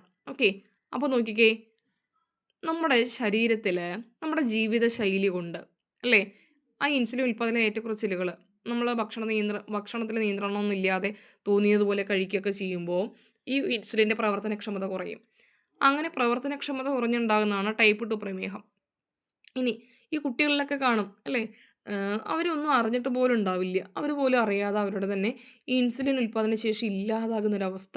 ഓക്കെ, നമ്മുടെ ബീറ്റ കോശങ്ങൾ നശിക്കുന്നത് മൂലം ഇൻസുലിൻ ഉൽപ്പാദന ശേഷി ഇല്ലാതാകുന്ന അവസ്ഥയാണ് ടൈപ്പ് 1 പ്രമേഹം. രോഗം വരാതിരിക്കാനുള്ള മുൻകരുതൽ സ്വീകരിക്കുകയും അതിനനുസരിച്ച് ജീവിതശൈലിയിൽ മാറ്റം വരുത്തുകയും പ്രമേഹ രോഗാവസ്ഥ നേരത്തെ തിരിച്ചറിയുകയും ചെയ്യേണ്ടത് ആരോഗ്യ പരിപാലനത്തിൽ നിർണായകമാണ്. അപ്പോൾ നമ്മളായിട്ട് വിളിച്ചു വരുന്നതാണ് ടൈപ്പ് 2 എന്ന് ഓർത്താൽ മതി. അതായത് നമ്മുടെ ഭക്ഷണ നിയന്ത്രണം ഇല്ലായ്മ കൊണ്ട് എന്ത് ചെയ്യണം, ഇൻസുലിൻ ഉൽപ്പാദനത്തിലെ ഏറ്റക്കുറച്ചിലുകൾ സംഭവിക്കുകയാണ്. അത് ഇൻസുലിൻ്റെ പ്രവർത്തനക്ഷമത കുറയാൻ തുടങ്ങുന്നു. അങ്ങനെ ഉണ്ടാകുന്ന പ്രമേഹമാണ് ടൈപ്പ് 2. ഇത് നമ്മൾ പോലും അറിയാതെ നമ്മുടെ ശരീരത്തിലെ ബീറ്റ കോശങ്ങൾ തനിയെ നശിക്കുന്നത് മൂലം ഇൻസുലിൻ ഉൽപ്പാദനശേഷി ഇല്ലാതാകുന്ന അവസ്ഥയാണ് ടൈപ്പ് 1 പ്രമേഹം. അപ്പോൾ ഇത്രയും കാര്യങ്ങളാണ് ആ ചാപ്റ്ററിൽ നമ്മൾ നോക്കാനുള്ളത്. ഓക്കെ അല്ലേ. സിമ്പത്തറ്റിക് വ്യവസ്ഥയോടൊപ്പം നോക്കിക്കേ, അനാരോഗ്യകരമായ ഭക്ഷണശീലം, വ്യായാമത്തിൻ്റെ കുറവ് എന്നിവ കുട്ടികളിൽ ടൈപ്പ് 2 പ്രമേഹം വർദ്ധിക്കുന്നതിന് കാരണമാകുന്നു. അപ്പോൾ കുട്ടികളിൽ കാണുന്ന പ്രമേഹം ഏതാണ്? ടൈപ്പ് 2 ആണ്. കുട്ടികളിൽ കാണുന്ന പ്രമേഹം ടൈപ്പ് 2 ആണെന്ന് ഓർക്കണേ. റെറ്റിനോപ്പതി, നെഫ്രോപ്പതി, ന്യൂറോപ്പതി, ഇൻസുലിൻ പ്രതിരോധം, പ്രമേഹത്തിൻ്റെ പ്രതിരോധ ചികിത്സ. ഇതുമായി ബന്ധപ്പെട്ടിട്ടാണ് നമ്മുടെ ഈ പ്രമേഹം എന്ന രോഗം. നിങ്ങൾ ഒരു ഡോക്ടറായിട്ട് അഭിമുഖം നടത്തുമ്പോൾ നിങ്ങളുടെ സംശയങ്ങളൊക്കെ റെറ്റിനോപ്പതി, ന്യൂറോപ്പതി, നെഫ്രോപ്പതിയിലൊക്കെ നിങ്ങൾ ചോദിക്കണം. ഓക്കെ അല്ലേ. ഒരു അടിയന്തര ഘട്ടത്തെ തരണം ചെയ്യാൻ വേണ്ടിയിട്ട് നമ്മുടെ ശരീരത്തിൽ സിമ്പത്തറ്റിക് വ്യവസ്ഥയാണ് പ്രവർത്തിക്കുക. അപ്പോൾ അടിയന്തര ഘട്ടങ്ങളിൽ സിമ്പത്തറ്റിക് വ്യവസ്ഥയുടെ പ്രവർത്തനമാണ് നമ്മൾ മനസ്സിലാക്കിയിട്ടുള്ളത് അല്ലേ. സിമ്പത്തറ്റിക് വ്യവസ്ഥയോടൊപ്പം ചേർന്ന് അന്തസ്രാവി വ്യവസ്ഥയുടെ ഭാഗമായി അഡ്രിനൽ ഗ്രന്ഥി ഉൽപ്പാദിപ്പിക്കുന്ന ചില ഹോർമോണുകൾ പ്രവർത്തിക്കുന്നുണ്ട്. എന്താ പറഞ്ഞേ? സിമ്പത്തറ്റിക് വ്യവസ്ഥയോടൊപ്പം ചേർന്ന് അന്തസ്രാവി വ്യവസ്ഥയുടെ ഭാഗമായ അഡ്രിനൽ ഗ്രന്ഥി ഉൽപ്പാദിപ്പിക്കുന്ന ചില ഹോർമോണുകളും പ്രവർത്തിക്കുന്നുണ്ട്. അപ്പോൾ അഡ്രിനൽ ഗ്രന്ഥി, നമ്മുടെ വൃക്കയുടെ മേലെ ഒരു ക്യാപ്പ്, തൊപ്പി പോലെ കാണപ്പെടുന്ന ആളാണ് ഈ അഡ്രിനൽ ഗ്രന്ഥി അല്ലേ. നോക്കാം. അഡ്രിനൽ ഗ്രന്ഥിയുടെ ആന്തരഭാഗം മെഡുല്ല, എപ്പിനെഫ്രിൻ, നോർ എപ്പിനെഫ്രിൻ എന്നീ ഹോർമോണുകളെ സ്രവിക്കുന്നു. അപ്പോൾ അഡ്രിനൽ ഗ്രന്ഥി വൃക്കയുടെ മുകളിൽ ഒരു തൊപ്പി പോലൊരു ചിത്രം കണ്ടോ, അതാണ്. അതിൻ്റെ ഉള്ളിലുള്ള ഭാഗമാണ് medulla. Okay, epinephrine, nor epinephrine എന്ന് പറയുന്ന ഹോർമോണുകൾ സ്രവിക്കുന്നത്. അപ്പോൾ അഡ്രിനൽ ഗ്രന്ഥിയുടെ ആന്തരഭാഗമാണ് മെഡുല്ല, എപ്പിനെഫ്രിൻ, നോർ എപ്പിനെഫ്രിൻ തുടങ്ങിയ ഹോർമോണുകളെ സ്രവിക്കുന്നത്.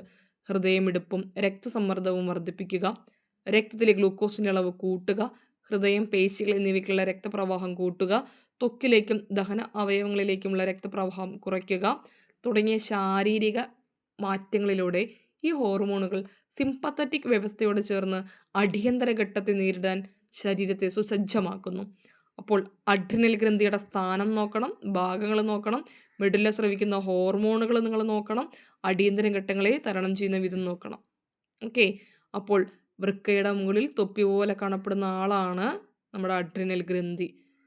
അതിന് മെഡുല്ല, കോർട്ടക്സ് എന്നീ 2 ഭാഗങ്ങളുണ്ട്. അഡ്രിനൽ ഗ്രന്ഥിയുടെ ആന്തരഭാഗമായ മെഡുല്ല, എപ്പിനെഫ്രിൻ, നോർ എപ്പിനെഫ്രിൻ എന്നീ ഹോർമോണുകളെ സ്രവിക്കുന്നു. ഓക്കെ, അഡ്രിനൽ ഗ്രന്ഥിയുടെ കോർട്ടക്സ്, ഗ്ലൂക്കാകോർട്ടിക്കോയിഡ്, മിനറലോ കോർട്ടിക്കോയിഡ്, ഗൊണാഡോ കോർട്ടിക്കോയിഡ് എന്നീ വിഭാഗത്തിൽ ഉൾപ്പെടുന്ന വിവിധ ഹോർമോണുകൾ ഉൽപ്പാദിപ്പിക്കുന്നു. അപ്പോൾ മെഡുല്ല ആന്തരഭാഗം, കോർട്ടക്സ് ബാഹ്യഭാഗമാണെന്ന് ഓർക്കണം. അഡ്രിനൽ ഗ്രന്ഥിയുടെ cortex, glucocorticoid, mineralocorticoid, gonadocorticoid എന്നീ വിഭാഗത്തിൽ ഉൾപ്പെടുന്ന വിവിധ ഹോർമോണുകൾ ഉൽപ്പാദിപ്പിക്കപ്പെടുന്നു. ഇവ കോർട്ടിക്കോസ്റ്റിറോയിഡുകൾ. അപ്പോൾ ആരാണ് കോർട്ടിക്കോസ്റ്റിറോയിഡുകൾ? Glucocorticoid, mineralocorticoid, gonadocorticoid. Glucocorticoid, mineralocorticoid, gonadocorticoid എന്നീ വിഭാഗത്തിൽപ്പെടുന്ന ഹോർമോണുകളാണ് കോർട്ടിക്കോസ്റ്റിറോയിഡുകൾ.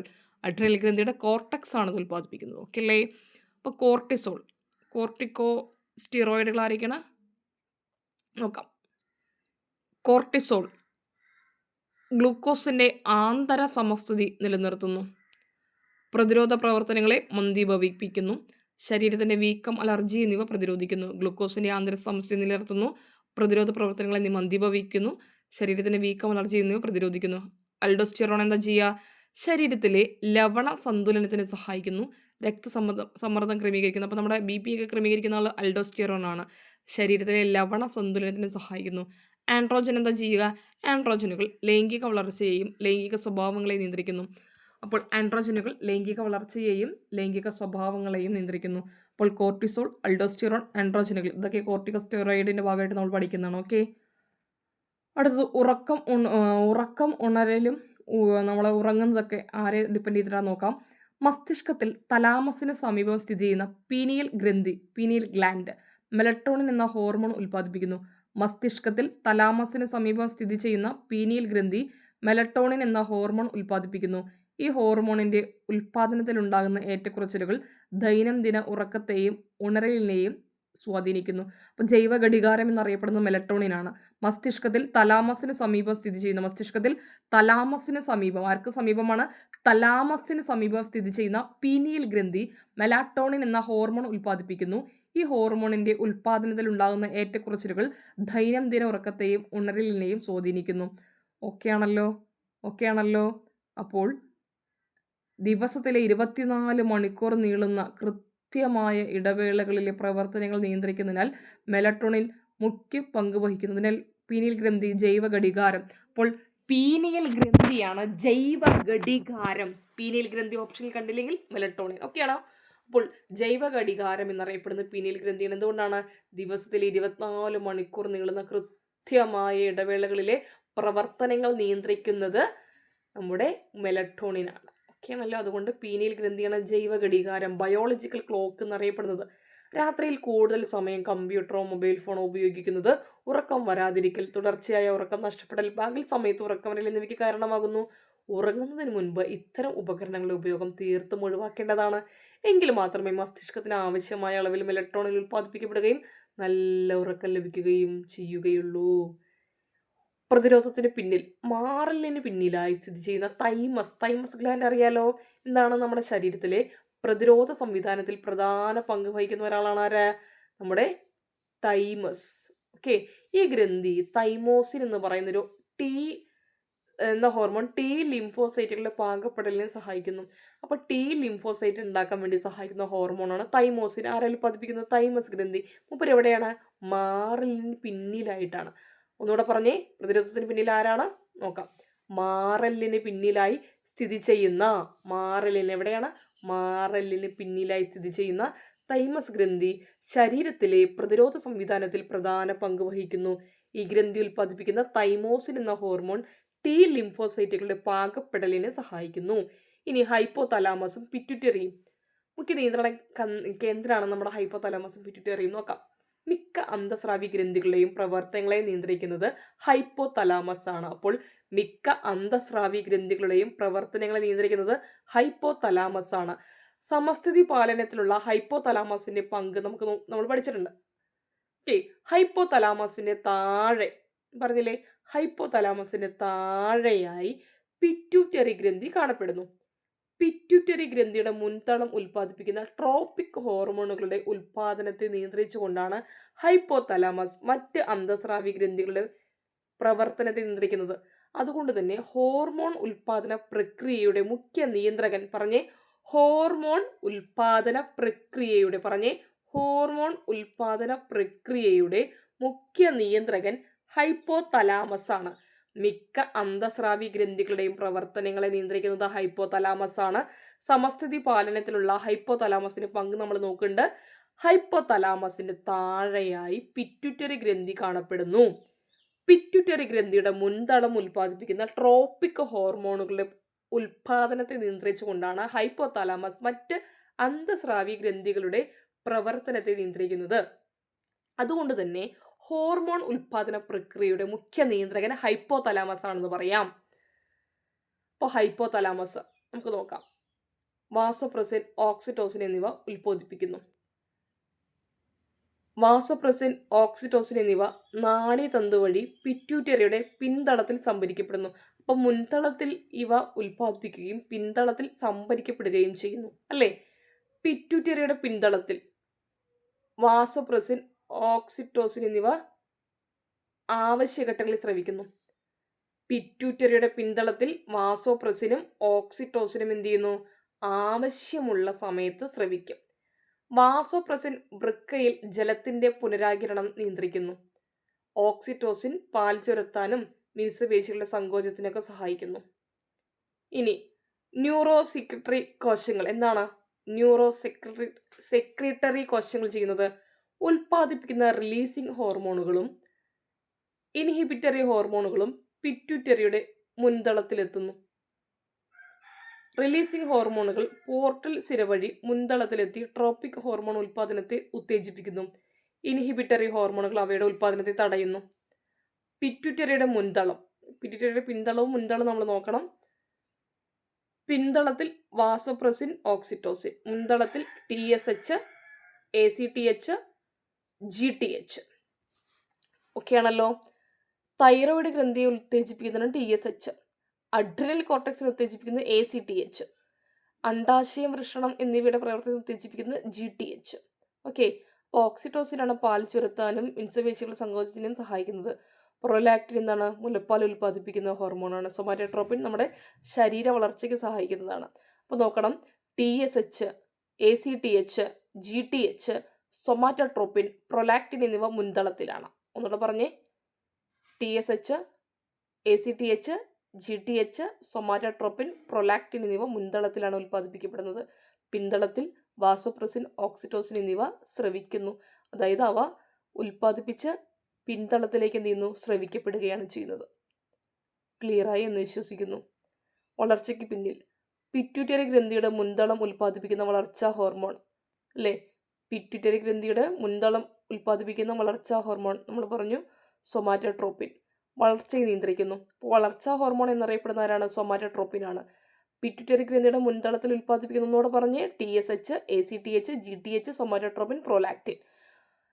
അപ്പോൾ വളർച്ചാ ഹോർമോൺ സൊമാറ്റോട്രോപ്പിനാണ്. അതാണ് വളർച്ചയെ നിയന്ത്രിക്കുന്നത്. മിക്ക ശരീരകോശങ്ങളിലും ക്രമഭംഗം ത്വരിതപ്പെടുത്തിയും കോശവലുപ്പം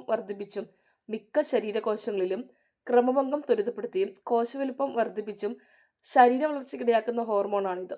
ഇതിൻ്റെ ഉൽപ്പാദനത്തിലെ ഏറ്റക്കുറച്ചിലുകൾ വളർച്ചാ വൈകല്യങ്ങൾക്ക് കാരണമാകുന്നു. അപ്പോൾ വളർച്ചാ ഹോർമോൺ സൊമാറ്റോട്രോപ്പിനാണ്. പിറ്റ്യൂട്ടറി ഗ്രന്ഥിയുടെ മുൻതളത്തിലാണ് ഉൽപ്പാദിപ്പിക്കുന്നത്. ഇതാണ് വളർച്ചയെ നിയന്ത്രിക്കുന്നത്. മിക്ക ശരീരകോശങ്ങളിലും ക്രമഭംഗം ത്വരിതപ്പെടുത്തിയും കോശവലുപ്പം വർദ്ധിപ്പിച്ചും ശരീര വളർച്ചയ്ക്കിടയാക്കുന്ന ഹോർമോണാണിത്.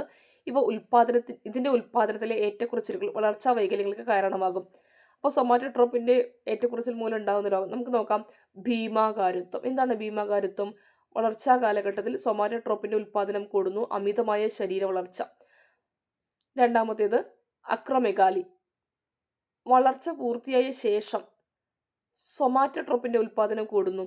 കൈപ്പത്തി, കൽപാദങ്ങൾ, താടിയെല്ല് എന്നീ ശരീരഭാഗങ്ങൾ അമിതമായി വളരുന്നു. അത്ഭുത ദ്വീപ് സിനിമയിലെ രാക്ഷസന്മാരെ നിങ്ങൾ കണ്ടിട്ടില്ലേ? അതാണ് അക്രോമെഗാലി. വളർച്ച പൂർത്തിയായ ശേഷം സൊമാറ്റോട്രോപ്പിൻ്റെ ഉൽപ്പാദനം കൂടുന്നു. കൈപ്പത്തി, കാൽപാദങ്ങൾ, താടിയെല്ല് എന്നീ ശരീരഭാഗങ്ങൾ അമിതമായി വളരുന്നു. അപ്പോൾ ഭീമാകാരത്വം വളർച്ചാ കാലഘട്ടത്തിൽ സൊമാറ്റോട്രോപ്പിൻ കൂടുകയാണ്. അതാണ് അമിതമായ ശരീര വളർച്ച. ഇനി അക്രോമെഗാലി എന്താണ്? വളർച്ച പൂർത്തിയായ ശേഷം സൊമാറ്റോട്രോപ്പിൻ്റെ ഉൽപ്പാദനം കൂടുകയാണ്. കൈപ്പത്തി, കാൽപാദം, താടിയെല്ല് ഇവ അമിതമായി വളരുന്ന അവസ്ഥയാണ്. വാമനത്വം എന്ന് പറഞ്ഞാലോ വളർച്ച കാലഘട്ടത്തിൽ സൊമാറ്റോട്രോപ്പിൻ്റെ ഉൽപ്പാദനം കുറയുകയാണ്. ശരീര വളർച്ച നിന്ന് മുരടിക്കുന്നു. അപ്പോൾ 3 ഘട്ടമാണ്. വാമനത്വം വളർച്ചാ കാലഘട്ടത്തിൽ സൊമാറ്റോട്രോപ്പിൻ്റെ ഉൽപ്പാദനം കുറയും. ശരീര വളർച്ച മുരടിക്കും. ഇനി വളർച്ച കാലഘട്ടത്തിൽ സോമാറ്റോട്രോപ്പിന്റെ ഉൽപ്പാദനം കൂടും, അത് ഭീമാകാരത്വം. അമിതമായ ശരീര വളർച്ചയാണ് അതിന്റെ ലക്ഷണം. ഇനി അക്രോമെഗലി, വളർച്ച കാലഘട്ടം കഴിഞ്ഞിട്ട് സോമാറ്റോട്രോപ്പിന്റെ ഉൽപ്പാദനം കൂടും. അതിന്റെ ഭാഗമായിട്ട് കൈപ്പത്തി, കാൽപാദം, താടിയെല്ല് ഈ ഭാഗങ്ങൾ മാത്രം അമിതമായിട്ട് വളരും. ഇനി ഇങ്ങനെ നമ്മുടെ ശരീരത്തിൽ വാട്ടർ ബാലൻസ് നടക്കുക, ജലസന്തുലനം. പിറ്റ്യൂട്ടറിയുടെ പിന്തളത്തിൽ സംഭരിക്കുന്ന പിറ്റ്യൂട്ടറിയുടെ പിന്തളത്തിൽ സംഭരിക്കുന്ന വാസോപ്രസിൻ അഥവാ ആന്റി ഡൈയൂററ്റിക് ഹോർമോൺ ADH എന്ന് പറയും. പിറ്റ്യൂട്ടറിയുടെ പിന്തളത്തിൽ സംഭരിക്കുന്ന വാസോപ്രസിൻ അഥവാ ആന്റി ഡൈയൂററ്റിക് ഹോർമോണിന്റെ പ്രവർത്തനം മൂലമാണ് നമ്മുടെ ശരീരത്തിൽ ജലസന്തുലനം നടക്കുന്നത്. ഇങ്ങനെയാണ് നോക്കുക. ശരീരത്തിലെ ജലസന്തുലിതാവസ്ഥ നിലനിർത്താൻ സഹായിക്കുന്ന ADH ആണ്. വേനൽക്കാലത്ത് അമിതമായ വിയർപ്പും ചൂടും നിർജ്ജലീകരണത്തിന് കാരണമാകുന്നു. ഇത് വാസോപ്രസിന്റെ ഉൽപ്പാദനം വർദ്ധിപ്പിക്കുന്നു. വാസോപ്രസിൻ വൃക്കയിൽ നിന്നുള്ള ജലത്തിന്റെ പുനരാകിരണം വർദ്ധിപ്പിക്കുന്നു. തൽഫലമായി മൂത്രത്തിന്റെ ഉൽപ്പാദനം കുറയുകയും ജലനഷ്ടം തടയുകയും ചെയ്യുന്നു. ശൈത്യകാലത്ത് വിയർപ്പിലൂടെയുള്ള ജലനഷ്ടം കുറവായതിനാൽ വാസോപ്രസിന്റെ സ്രവണം കുറയുകയും വൃക്കയിൽ നിന്നുള്ള ജലത്തിന്റെ പുനരാകിരണം കുറയുകയും ചെയ്യുന്നു. പലർക്കും മാറിപ്പോകുന്ന ഒന്നാണ്. സിമ്പിളായിട്ട് പറയുകയാണ്, വേനൽക്കാലത്ത് നമ്മുടെ വീട്ടിൽ ഒരുപാട് വെള്ളം ആവശ്യമാണ് അല്ലേ? കുളിക്കാനും കുടിക്കാനും ഒക്കെ നമുക്ക് ഒരുപാട് വെള്ളം ആവശ്യമാണ്. അപ്പോൾ നമ്മൾ എന്ത് ചെയ്യാണ്? വേനൽക്കാലത്ത് വെള്ളം കൂടുതൽ ആവശ്യമാണ്. അപ്പോൾ ഈ വാസോപ്രസിൻ എന്താണ്? വെള്ളം കോരാൻ പോകുന്ന ആൾക്കാരാണെന്ന് ഓർക്കുക. വാസോപ്രസിൻ എന്താണ്? വെള്ളം കോരാൻ പോകുന്ന ആൾക്കാരാണ്. അപ്പോൾ നമ്മുടെ വീട്ടിൽ എന്ത് ചെയ്യും? 4-5 കുടം വെള്ളം വേനൽക്കാലത്ത് എടുക്കാൻ പോകുന്ന ആലോചിക്കുക. ഒരു 6-7 കുടം വെള്ളം നമ്മൾ എന്ത് ചെയ്യണം? വേനൽക്കാലത്ത് എടുക്കാൻ പോവുകയാണ്. ഈ 6-7 കുടം എന്ന് പറയുമ്പോൾ കുടം വാസോപ്രസിനായിട്ട് കണക്കാക്കുക. ഈ ഓരോ കുടം എന്ത് ചെയ്യും? വെള്ളം നിറച്ച് കൊണ്ടുവരും അല്ലേ? വെള്ളം നിറച്ച് കൊണ്ടുവന്നിട്ട് എന്ത് ചെയ്യും? നമ്മുടെ അടുക്കളയിലോ അല്ലെങ്കിൽ വീട്ടിലൊക്കെ സൂക്ഷിക്കും. അപ്പോൾ നമ്മൾ എന്ത് ചെയ്യണം? വേനൽക്കാലം കഴിഞ്ഞ് മഴക്കാലത്തേക്ക് എത്തുകയാണ്. ഈ വാസോപ്രസിൻ്റെ അളവ്, അതായത് കൊണ്ടുപോകുന്ന കുടങ്ങളുടെ എണ്ണം എന്തായിരിക്കും? കുറവായിരിക്കും. അപ്പോൾ കുടമാണ് എന്ത്? വാസോപ്രസിൻ. വേനൽക്കാലത്ത് കുടങ്ങളുടെ എണ്ണം എന്തായിരിക്കും? വാസോപ്രസിൻ എന്തായിരിക്കും? കൂടുതലായിരിക്കും. മഴക്കാലത്ത് നമ്മൾ വെള്ളം കോരാൻ പോകുന്ന കുടത്തിൻ്റെ എണ്ണം എന്തായിരിക്കും? കുറവ്. നമുക്ക് മഴവെള്ളം ഉപയോഗിച്ചൂടെ? അപ്പോൾ നമ്മൾ എന്ത് ചെയ്യും? വാസോപ്രസിൻ വേനൽക്കാലത്ത് കൂടുതലും മഴക്കാലത്ത് കുറവുമാണ്. ഇത്രയുള്ള പിള്ളേരെ നമ്മുടെ ശരീരത്തിലെ വെള്ളം അമിതമായിട്ട് ആവശ്യമായ സാഹചര്യത്തിൽ പിറ്റ്യൂട്ടറി ഗ്രന്ഥി ഒരുപാട് വാസോപ്രസിൻ ഉൽപ്പാദിപ്പിക്കുകയും ഇത് നേരെ കിഡ്നി എടുത്ത് പോയിട്ട് പറയും, ഒരുപാട് വെള്ളമൊന്നും നീ മൂത്രമായിട്ട് പുറന്തള്ളണ്ട, നമുക്ക് കൂടുതൽ വെള്ളം വേണം, നീ അങ്ങോട്ട് കളഞ്ഞ വെള്ളമൊക്കെ എന്ത് ചെയ്യുക? ഒന്നുകൂടെ തിരിച്ചെടുക്കുമെന്ന് പറഞ്ഞിട്ട് ആ വെള്ളമൊക്കെ തിരിച്ചെന്ത് ചെയ്യും? കോരിക്കൊണ്ടുവരും. അപ്പോൾ വാസോപ്രസിന് കുടം കൊണ്ടുപോയിട്ട് പോകുന്ന ആൾക്കാരുടെ എണ്ണം എന്തായിരിക്കും? കൂടുതലായിരിക്കും. ഇനി മഴക്കാലം ആയി എന്ന് വയ്ക്കും, നമുക്ക് അധികം വെള്ളമൊന്നും വേണ്ട. അപ്പോൾ നമ്മളെന്ത് ചെയ്യും? കിഡ്നി എന്തോ ചെയ്തോട്ടെ, എത്രയോ മൂത്രം പുറത്ത് കളഞ്ഞോട്ടെ, നമ്മളൊന്നും മൈൻഡ് ചെയ്യാനേ പോവില്ല. മൂത്രം എടുക്കുകയോ പോവുകയോ എന്തോ ചെയ്തോട്ടെ, വാസോപ്രസിൻ അതിലൊന്നും ഇടപെടാൻ നിൽക്കില്ല. അവരുടെ അളവ് എന്തായിരിക്കും? കുറവായിരിക്കും. വേനൽക്കാലത്ത് വാസോപ്രസിൻ്റെ എണ്ണം കൂടുതലും മഴക്കാലത്ത് വാസോപ്രസിൻ്റെ എണ്ണം കുറവായിരിക്കും, അളവ് കുറവായിരിക്കും. അപ്പോൾ വാസോപ്രസിൻ കുടമായിട്ട് കണ്ടാൽ മതി. നമ്മളെ കിണറ്റിൻ്റെ അടുത്തേക്ക് വാസോപ്രസിനാണ് കുടങ്ങളായിട്ട് പോകുന്നത്. വേനൽക്കാലത്ത് ഒരുപാട് പോകും, മഴക്കാലത്ത് അങ്ങനെ വാസോപ്രസിൻ്റെ അളവ് എന്തായിരിക്കും? കുറവായിരിക്കും. കുടങ്ങളുടെ എണ്ണം മഴക്കാലത്ത് എന്താണ്? കുറവാണ്. അപ്പോൾ വാസോപ്രസിന് സ്രവണവും കുറവായിരിക്കും. അത്രയേ ഉള്ളൂ. ക്ലിയർ ആണെന്ന് വിശ്വസിക്കുന്നു. ഇനി പ്രത്യുൽപാദനവും ജനനവും. പ്രത്യുൽപാദനവുമായി ബന്ധപ്പെട്ട ഹോർമോണുകളും ഗ്രന്ഥിയും ധർമ്മവുമാണ്. വളരെ സിമ്പിളായിട്ടാണ് പറയുന്നത്. ടെസ്റ്റോസ്റ്റിറോൺ എന്നാണ് വൃഷണങ്ങളിൽ, പുരുഷന്മാരുടെ ഒരു ഹോർമോണാണ് ടെസ്റ്റോസ്റ്റിറോൺ. അത് വൃഷണങ്ങളിലാണ് കാണപ്പെടുന്നത്. പുരുഷന്മാരുടെ ലൈംഗിക അവയവങ്ങളുടെ പ്രവർത്തനം, പുംബീജോൽപാദനം, ദ്വിതീയ ലൈംഗിക സവിശേഷതകളുടെ നിയന്ത്രണം. ഓക്കെ, അപ്പോൾ ദ്വിതീയ ലൈംഗിക സവിശേഷതകളുടെ നിയന്ത്രണം നിയന്ത്രിക്കുന്നവരാണ് ടെസ്റ്റോസ്റ്റിറോൺ ആണ്. അപ്പോൾ ടെസ്റ്റോസ്റ്റിറോൺ വൃഷണങ്ങളിലാണ് കാണപ്പെടുന്നത്. പുരുഷ ലൈംഗിക അവയവങ്ങളുടെ പ്രവർത്തനം, പുംബീജോൽപാദനം, ദ്വിതീയ ലൈംഗിക സവിശേഷതകളുടെ നിയന്ത്രണം എന്നിവ കൺട്രോൾ ചെയ്യുന്നത് ടെസ്റ്റോസ്റ്റിറോൺ ആണ്. ഈസ്ട്രജൻ അണ്ഡാശയത്തിലാണ്, സ്ത്രീകളുടെ ഹോർമോണാണ്. ഈസ്ട്രജൻ അണ്ഡാശയത്തിൽ കാണപ്പെടുന്നു. സ്ത്രീ ലൈംഗിക അവയവങ്ങളുടെ പ്രവർത്തനം, അണ്ഡോൽപാദനം, ആർത്തവ ചക്രം, ദ്വിതീയ ലൈംഗിക സവിശേഷതകളുടെ നിയന്ത്രണം. ഓക്കെ, അപ്പോൾ ദ്വിതീയ ലൈംഗിക സവിശേഷതകളുടെ നിയന്ത്രണം ടെസ്റ്റോസ്റ്റിറോണിനുണ്ട്, ഈസ്ട്രജനുണ്ട്. ഈസ്ട്രജൻ അളവ് കൂടുതലായാൽ ഒരു സ്ത്രീത്വത്തിലേക്ക് കടക്കും അല്ലേ? ഓക്കെ, അപ്പോൾ ടെസ്റ്റോസ്റ്റിറോൺ വൃഷണങ്ങളിൽ കാണപ്പെടുന്നു, ഈസ്ട്രജൻ അണ്ഡാശയത്തിൽ കാണപ്പെടുന്നു. സ്ത്രീ ലൈംഗിക അവയവങ്ങളുടെ പ്രവർത്തനമാണ് ഈസ്ട്രജനുള്ളത്. അതിൽ തന്നെ അണ്ഡോൽപാദനവും ആർത്തവ ചക്രവും, മെൻസസ് പീരീഡ്സ് ഒക്കെ ഈസ്ട്രജനെ ഡിപ്പെൻഡ് ചെയ്തിട്ടുണ്ടായിരിക്കുന്നത്. പ്രൊജസ്ട്രോൺ എന്ന് പറഞ്ഞാൽ അണ്ഡാശയത്തിലാണ് കാണപ്പെടുന്നത്. ഭ്രൂണത്തെ ഗർഭാശയത്തിൽ നിലനിർത്തുന്നു. പ്രൊജസ്ട്രോൺ എന്താ ചെയ്യുക? പ്രഗ്നൻസിയായി ബന്ധപ്പെട്ടതാണ് പ്രൊജസ്ട്രോൺ എന്ന് ഓർത്താൽ മതി. പ്രോപ്പർ. ഓക്കെ, അപ്പോൾ പ്രൊജസ്ട്രോൺ അണ്ഡാശയത്തിലാണ്, ഭ്രൂണത്തെ ഗർഭാശയത്തിൽ നിലനിർത്തുന്നു. അപ്പോൾ P4 ആർത്തവചക്രം, പീരീഡ്സ്. അപ്പോൾ P² പഠിച്ചാൽ മതി. അപ്പോൾ നിന്ന് പ്രഗ്നൻസിയായി ബന്ധപ്പെട്ടതാണ്, പീരീഡ്സായി ബന്ധപ്പെട്ടതാണ്, അണ്ഡാശയത്തിൽ കാണപ്പെടുന്നത് പ്രൊജസ്ട്രോൺ ആണ്. ആർത്തവചക്രം പ്രൊജസ്ട്രോണുമായി ബന്ധപ്പെട്ടിരിക്കുന്നു. അതുപോലെ തന്നെ ഈസ്ട്രജനും ആർത്തവചക്രത്തെ നിയന്ത്രിക്കുന്ന ഒരാളാണ്. പ്രൊലാക്റ്റിൻ, ഓക്സിറ്റോസിൻ നമ്മൾ പറഞ്ഞതാണ്. പ്രൊലാക്റ്റിനും ഓക്സിറ്റോസിനും. ഓക്കെ, അപ്പോൾ വിശക്കാനും വിശപ്പ് കുറയ്ക്കാനും നമുക്ക് എന്ത് വേണം? ഹോർമോൺ വേണം. സാധാരണ അന്തസ്രാവി വ്യവസ്ഥയുടെ ഭാഗമല്ലെങ്കിലും ഹോർമോണുകൾ ഉൽപ്പാദിപ്പിക്കുന്നതിലൂടെ അന്തസ്രാവി ഗ്രന്ഥികളെ പോലെ പ്രവർത്തിക്കുന്ന ചില കലകളുണ്ട്. ആമാശയപാളിയും കൊഴുപ്പ് കലയും അവയ്ക്ക് ഉദാഹരണമാണ്. ഓക്കെ, അപ്പോൾ ആമാശയപാളിയും കൊഴുപ്പ് കലയും എന്താണ്? ഭാഗമല്ലെങ്കിലും ഹോർമോൺ ഉൽപ്പാദിപ്പിക്കാൻ അന്തസ്രാവി ഗ്രന്ഥികളെ പോലെ പ്രവർത്തിക്കുന്ന ചില കലകളാണ്. ആമാശയത്തിന്റെ മുകൾ ഭാഗത്തുള്ള ചില കോശങ്ങൾ നിർമ്മിക്കുന്ന ഗ്രെലിൻ വിശപ്പ് ഹോർമോൺ. അപ്പോൾ വിശപ്പ് ഹോർമോൺ ഗ്രെലിൻ ആണ്. ഓക്കെ, കൊഴുപ്പ് കലകൾ ഉൽപ്പാദിപ്പിക്കുന്ന ലെപ്റ്റിൻ സംതൃപ്തി ഹോർമോൺ ആണ്. അപ്പോൾ വിശപ്പ് ഹോർമോൺ ഗ്രെലിൻ ആണ്. ആരെ ഉൽപ്പാദിപ്പിക്കുക? ആമാശയത്തിന്റെ മുകൾ ഭാഗത്തുള്ള ചില കോശങ്ങളാണ്. അപ്പോൾ ആമാശയല്ലേ വിശപ്പുമായി ബന്ധപ്പെട്ടിരിക്കുന്നത്? അപ്പോൾ ആമാശയത്തിന്റെ മുകൾ ഭാഗത്ത് ഗ്രെലിൻ ഉണ്ട്. അപ്പോൾ ഗ്രില്ലടിച്ച ചിക്കൻ, ഓക്കെ, ഓർത്താൽ മതി. ഗ്രില്ലല്ലേ നമ്മൾ വിശക്കുമ്പോൾ തിന്നുക. അപ്പോൾ ചിക്കൻ ഗ്രില്ലടിച്ച് തിന്നുന്ന ഓർത്താൽ മതി. അപ്പോൾ ഗ്രെലിൻ വിശപ്പ് ഹോർമോൺ ആണ്. ഇനി സംതൃപ്തി എന്താണ്? ലെപ്റ്റിൻ ആണ്. ലെപ്റ്റിൻ, ഓക്കെ, സംതൃപ്തി ഹോർമോൺ ലെപ്റ്റിൻ ആണ്. അതെവിടെയാണ്? കൊഴുപ്പ് കലകൾ ഉൽപ്പാദിപ്പിക്കുന്നതാണ് സംതൃപ്തി ഹോർമോൺ ലെപ്റ്റിൻ.